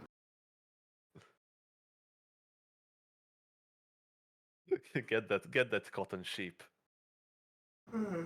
So what now? You're at the end of the road. Head into the forest and Yeah, we start head looking off for the road. signs of banshee. What the? I mean, Don read the book, like the early parts of the book that Mm-hmm. mentioned what about the banshee's habitat and stuff. I'm sure there was something Oh, useful in there in terms of like how can you you mean maybe find areas you that mean are the infested. entire chapter telling us, how to detect a banshee? Yeah, basically. So that can probably help us like find at least the vague area where she roams. At least signs that the banshee is around. Yes. Dorin has read the Signs of Their Presence chapter, which tells about sudden, unexplainable chills, wilting of plants, and echoes of distant crying. Be all pretty noticeable. Anything more subtle that we can notice around us about where it's been? Also, Hig, we want to be keeping an eye out for daylight. Well, it's a bit difficult in the forest, but you should be fine, right? So, are we planning to leave at some point? We're not really, right? Just gonna deal with it. See what happens. Worst case scenario, we kill it. Comes back tomorrow. We deal with it tomorrow. Yes, tomorrow. Does it not come back tomorrow? If it comes back every other year, and then we worry about it 2 years from now. So, what do you guys actually do in the forest? Just searching for banshee signs? Yep. There are any signs of like strange activity, No. candles, footsteps. Oh yeah. bullshit. Mhm. I was like, strange activity. What do you mean? Culty shit. Dogging. Yeah, Yeah, culty shit. nonsense. Do you guys know what dogging is? I know Logging? dogging. I know Gonny knows what dogging I is. feel like I should know what it is. I know what culturally it is. What do you mean culturally? Like how you use it in normal usage in terms of sexual slang. Yeah, that's Is that- that's what I meant. Alright. I didn't know, like, if it was not just a British thing. What is dogging? Yeah. I mean, I don't think I know what dogging is. Oh, you Use pure man. Wait, what'd you say, Hig? That's what I You- thought you you- meant. I just wasn't What did I say? sure. I said a pure man. Wait, are you talking about dogging as in like? What did you Chopping. think he was talking about? dogging I I is thought You you mean was talking about shagging, something, man? like, wood related. I was like, but it was like really random. I was like, where did dogging come from? Well, you're in the forest and you're looking for strange signs. Oh, I mean, fair enough. To be fair, like, what do you like see? picnic blankets and all that. People talking dogging. Anyway, This- no, there are no signs of dogging in the forest. Good. There's a banshee But there's out also here. no- There shouldn't be dogging. The banshee is dogging. God, Ugh, no. gross. But there's also no clear sign of the banshee. Would you guys give me a survival check just to see how, Alright. like, how well you sort of track through the forest? No, me.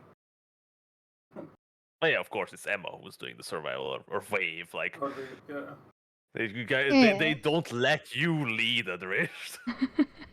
Probably for the best. You're not here to lead. You're here to weep. That attracts the banshee. Emma, as you are walking through the forest and looking for any telltale signs, you do spot something.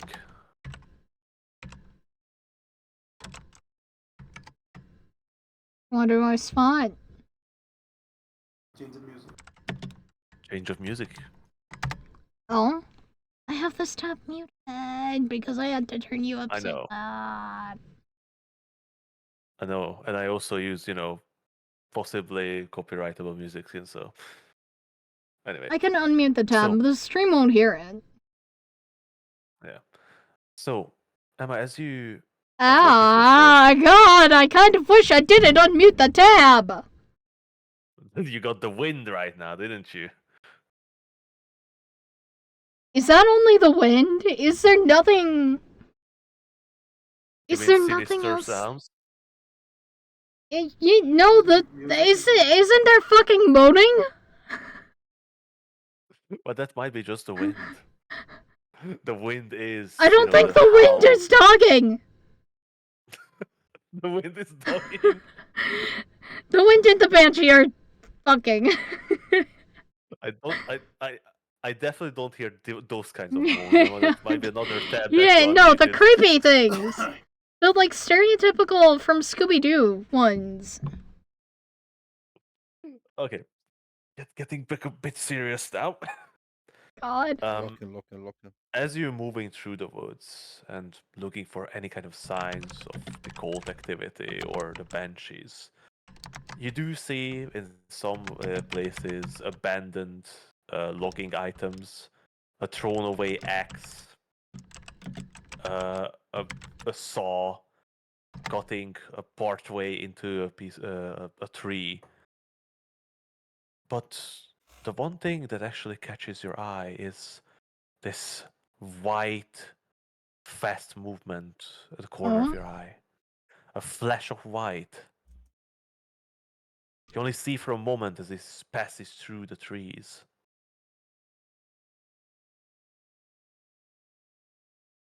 To your left.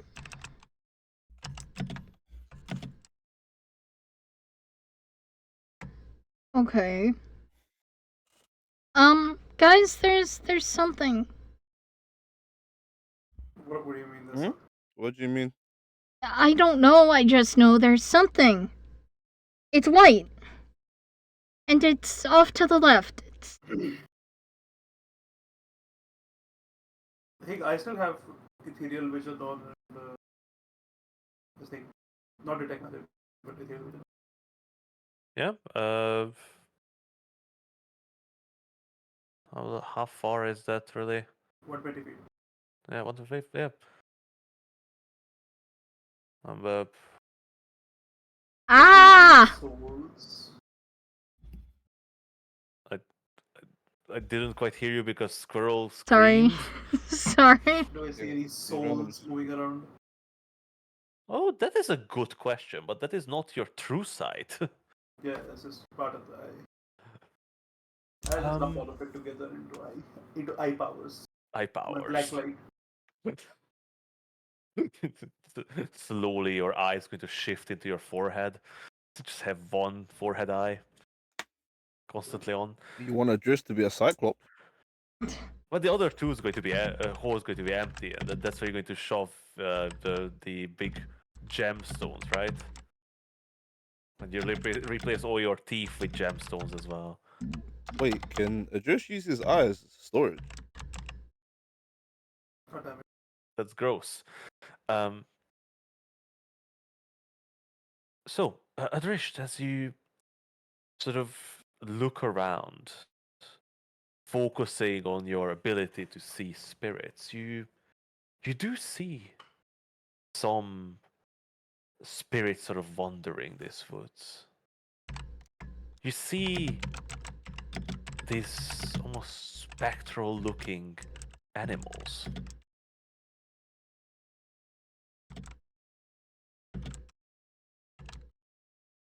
And they are around you, looking at you. Emma, suddenly, ahead of you, you see another flash of white moving and then disappearing. It's there now. I say and I point. Just sort of shout out. It's like circling us. Maybe. We aren't here to hurt you. We want to help.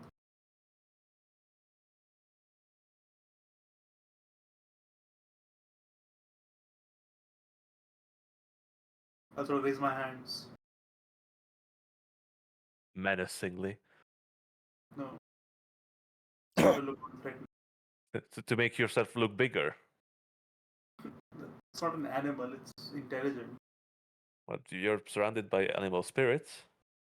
That's fine. If those are running away from me, that's fine. And once again, the flash of white appears on your left.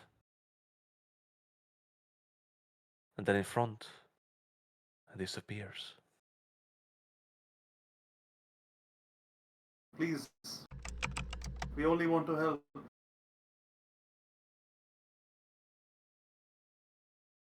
There's no response from the woods. No cries, no whispers, Can nothing. I try and communicate in Banshee? What? I It's not a repeat language.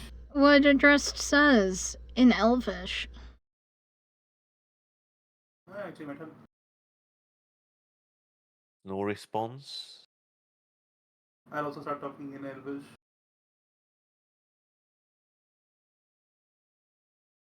What can we do to prove that we aren't here to hurt you?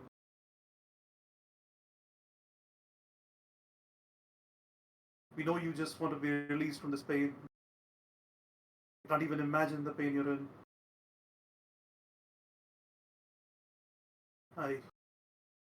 I wouldn't wish it upon my worst enemy.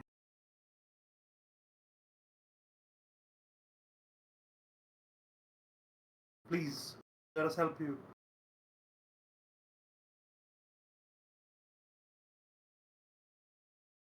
There's no response from the woods.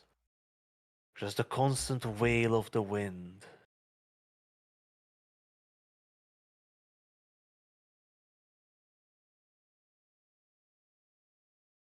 What do you do?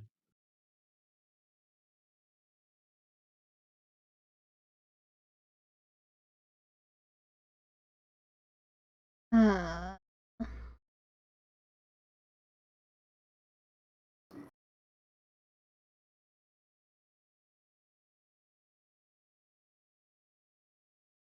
I don't know. I am bereft Wait, of hey, ideas.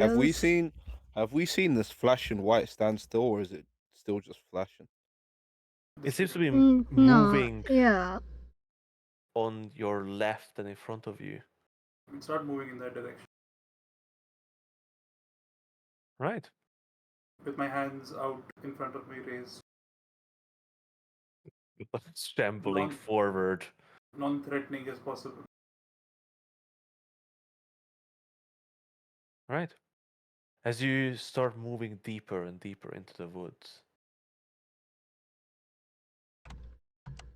you see the rays of light getting at a lower and lower angle.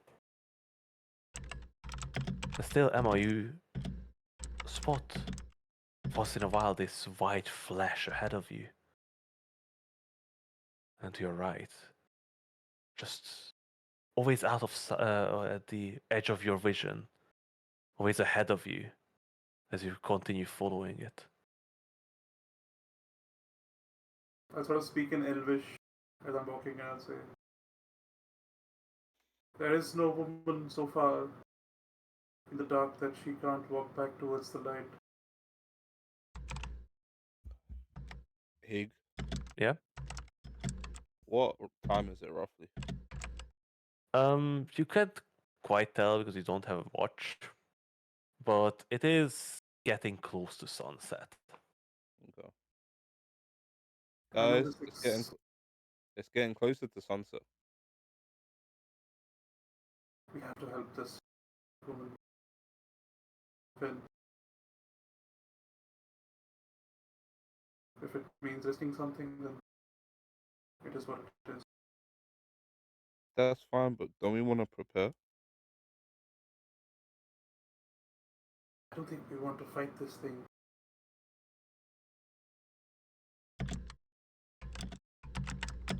There's no point. She's cursed to haunt this place forever. Even if we fight her and kill her, she just comes back. I just want to help her. Get rid of whatever there is that's holding her to this place so she can move on, find peace in some way. I'm sure she doesn't enjoy her existence in this state.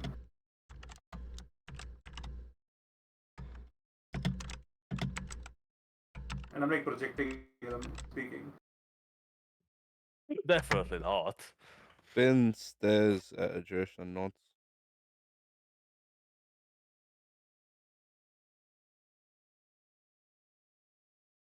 We keep moving into the forest. Right. Uh, Emma, would you give me another survival check, please? Alright. Oh my god, I saw that almost! 24! Emma, as you're walking along and you continue to follow this flash of white, you notice that you're actually following a track. A track of these large hoof prints. Oh. Something very big. And as you walk along for a moment, you do spot the white flash a bit more. It is not the banshee, but an enormous white stag, or perhaps a moose. Oh. Oh. Adrist! Calm down. Stop. What happened? It's not the banshee. What is it? It's a stag. Of some sort. Moose, maybe? It's beautiful, but, You said it was white. yeah, it's a white stag. It's not white stags. Well, you can, ask your eye if I'm lying or something, I guess. Wait, is Emma the only one that can see it? You're the only one who's And I noticed sort this of, kind like, I don't know, I push Adrist a little bit out of the way, and I go, Something clicks in Adrish's head and he just shouts her. Amalthi! There is no response to That's your shout. crazy. and I just sort of, go a little further away from the group. But now I'm trying to follow the hoof prints. Further away from the. I'm following as closely as possible. She's not leaving my side for a second. You're holding your hand. Yeah. Holding her by the ponytail. Holding her by the ponytail. Lead the way. Adrish, as you walk along. I have my eyes peeled for something else now. Hey, Sorry? I have my eyes peeled for something else now. Now that she's mentioned What are you a looking white for? stag or a moose. What are you looking for? You know what I'm looking for. No. Wait, you actually don't? Or you joking? No, I actually don't know what you're looking for. Looking for a white creature with horn. Ah, alright. So, give me a perception check. Come on.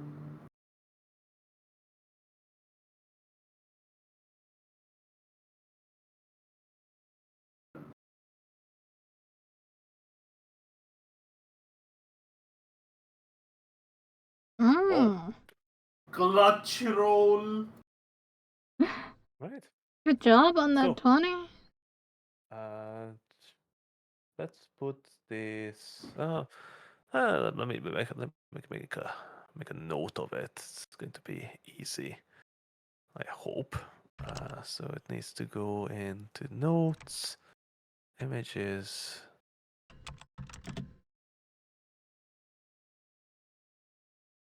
See if it works. If not, I'll just put it into fucking Discord.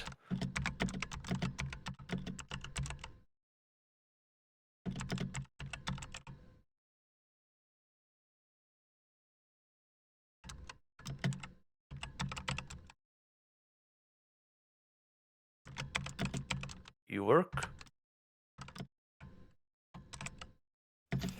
Oh, same too.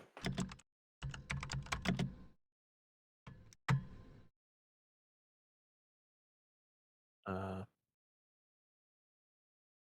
Adrisht, As you look out over Emma's shoulder ahead, scanning the woods, ahead on the path that Emma now follows, you see a creature. This creature.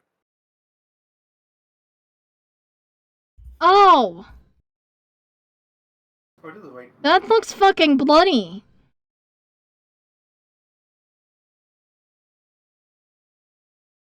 Brother Hig, what have you got in store for us? Does it look like it's been attacked viciously? It's quite far away. It's you only spot it for a moment, but Beautiful, though. it does seem to be wounded. But still, the moment it sort of locks eye with you, it darts off and disappears from your sight.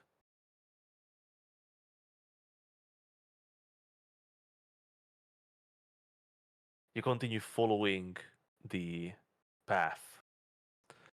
This We try to be moose, quiet while we do this it. moose tracks. Oh, are you going to go stealthy then?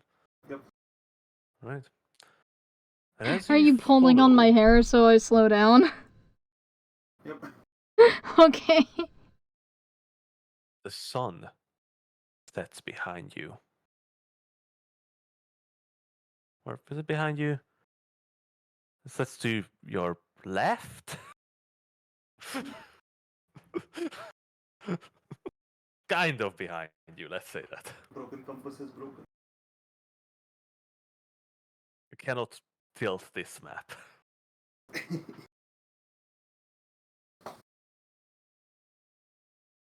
But as you walk along the tracks now, trying to stay quiet, suddenly, Adrish, you notice as well that there's something in the air. Some kind of magic. It is almost like that wall that seemed to surround the Sword Coast, but different. Very different. It is a barrier of sorts, definitely, but it is almost like a shimmer in the air. Is it concave or convex from where we're standing? Um, Convex. So you're out. You just notice when you pass through it, basically. Sorry, Are we like inside it or outside? Is what I want to know. you're inside. Yes. Now we're inside. We were Yeah. outside till now, so we Yeah. weren't actually in this Banshee's territory till now. I don't think it's a Banshee's territory. Oh, okay. I thought this was like the boundary field for its 1 mile radius. No. Okay. What it feels like is some kind of barrier that, as if it was turning you away before. The only reason you really passed through it because you were following those moose tracks. You felt this urge in the pit of your stomach to just turn away, to not go in this direction. That sort of chill came over you. And it was a bad idea to go in this direction.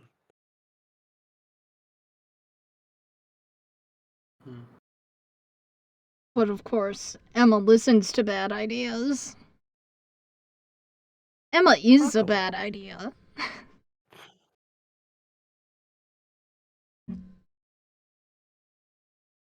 But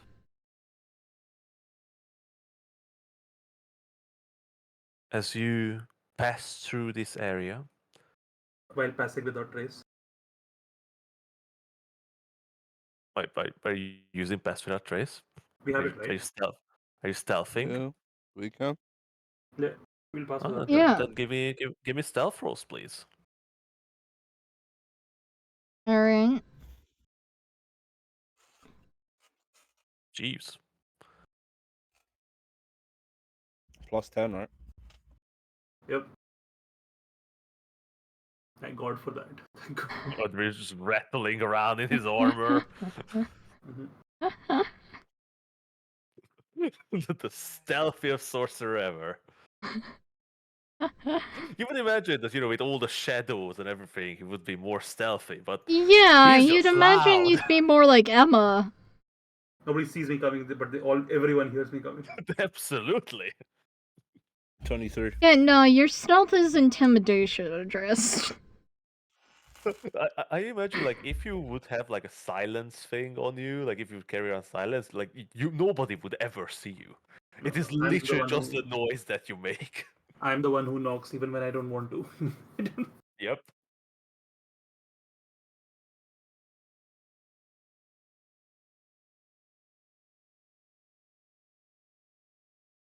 But can you roll me a Wave and Dorin roll as well? Sorry. Okay, 31 from Emma. Oof. Waves an 18. Good thing for buffs without trace. Yeah, yeah. Yeah. These are some shit rolls. Doran is. Was it going 23, to- 18, 15, 31? Okay. Thank God for pass without race. Oh boy. Thank God for pass without Oh race. god, yeah. Oh, Doran actually has decent stats. Damn. Yeah, Yeah, 23. yeah, yeah. Because he's good. Dex, yeah. Dex, yeah. But He he's a also wood. proficient or something. Yeah, because he's a wood elf. Okay. Still Alright, so thank God for that's pass without a trace. For your sakes. so. And because it makes my role funnier.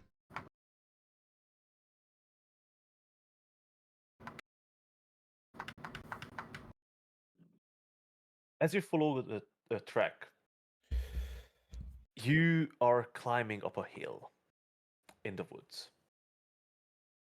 And you come upon this sort of circular indentation in the hillside.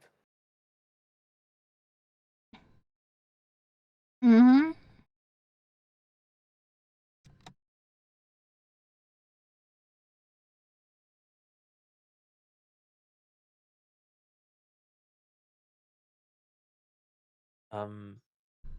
Where? I wonder what's the best way to do this. Just a moment.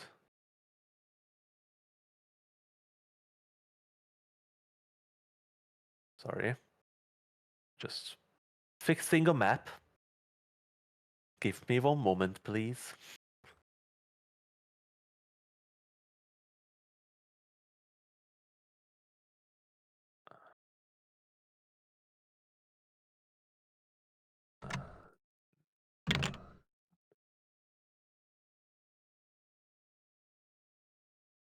All right, that should work better.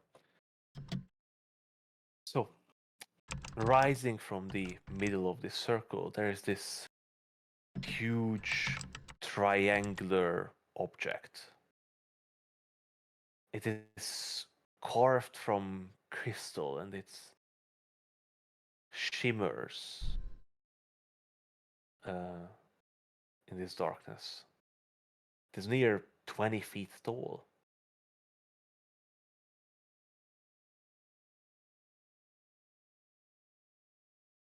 There is this tall ridge on its side, hogging the circle, with evergreens growing atop of it. As you approach from below, you get a glimpse at the top. There seems to be this large stone sarcophagus on this plinth sort of thing. Mm. Seem to be encircled by these pale blue crystal pillars.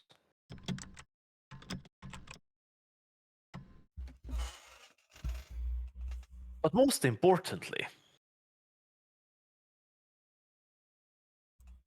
Yes. floating above this whole situation is the Banshee. Mm-hmm. Oh, fun. And as soon as you step out of the woods, his head snaps in your direction. I put my arms out and say, "Wait! We aren't here to fight you.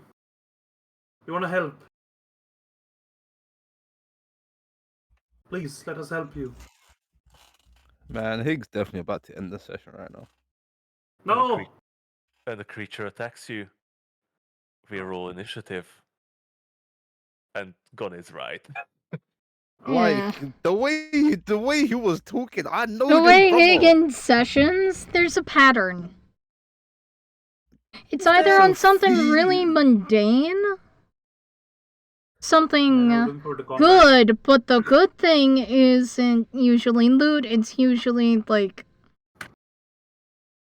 an NPC interaction or something. Or it's combat.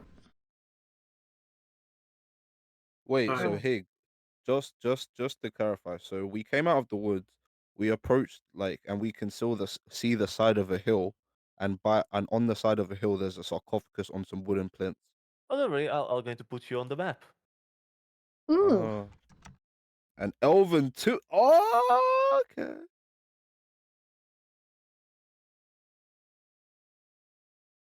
Oh, pretty. And Wait, what are those? Are those Moon like royal phases. guards? Oh, yeah. Oh no, they're statues, I think. Those are moon phases, and it's currently on. Is that moon phase accurate? To where no, we so are? basically that is like that is just an object in this direction. It is like a sundial, but it's a moon dial. Yeah, but like when I Yeah. look at the sky, is the moon in that position? We'll talk about that later. Alright. Okay. But to not leave you, with anything fun for the next session, I will give you an image of our lovely Banshee. God damn it, can we just fight it? Please do. Oh, she's cute. Yeah, kinda cute. Can we keep Emma away from the banshee? I'm worried about the banshee. Oh, no. No, ew. Not that kinda cute. There has to be a line, and this is so far past it. What? But That is so far in, Eat your that soul. is so far past any line. Man, Emma's trying to lose her soul, brother. Have you seen the mouth on that banshee? My god. Man. Like, if you guys want to go a bit more, we could have a fight. I mean, I don't mind. I'm tired. Alright. We're gonna. You're tired? I'm cool. He's gonna. I'm happy to keep playing. It's up to you guys. Alright, for What do you think, context with Caroline? my tiredness. Just because, like, I want to show you that it's not tiredness for no reason and shit. No, believe you don't need to justify it, girl. Like, if you're tired, I need to justify it to the stream. My air quality is currently at the 56 stage. That doesn't mean anything. At I live in 300. yeah, but this is a controlled environment. Yeah, I'm in my house. It's 300.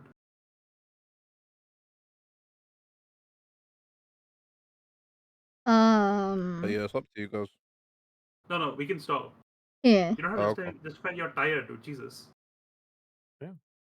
It's also been 85 on average for the last like 3 hours. Yeah, don't worry about it. Like, next time we're going to pop in and see how the fight with the Banshee goes. I'm sure it will be I'm gonna talk her easy. down. Yeah.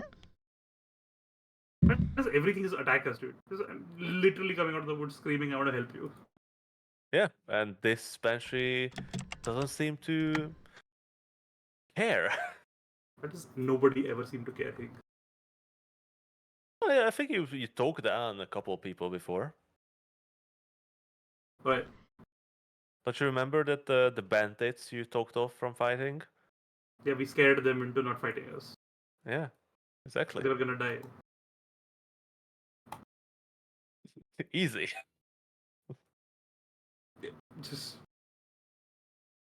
there's gonna be a Dormammu situation where I just beat And him. I we just also beat need her to so see many if my times. grandma needs any help or something. So Right. Anyway, I Right. hope you guys still had some fun and Yeah. of had a course, good time today with my weirdo NPCs and a mystery. I'm to so solve. curious about that stag. Is it dead in the middle of the clearing?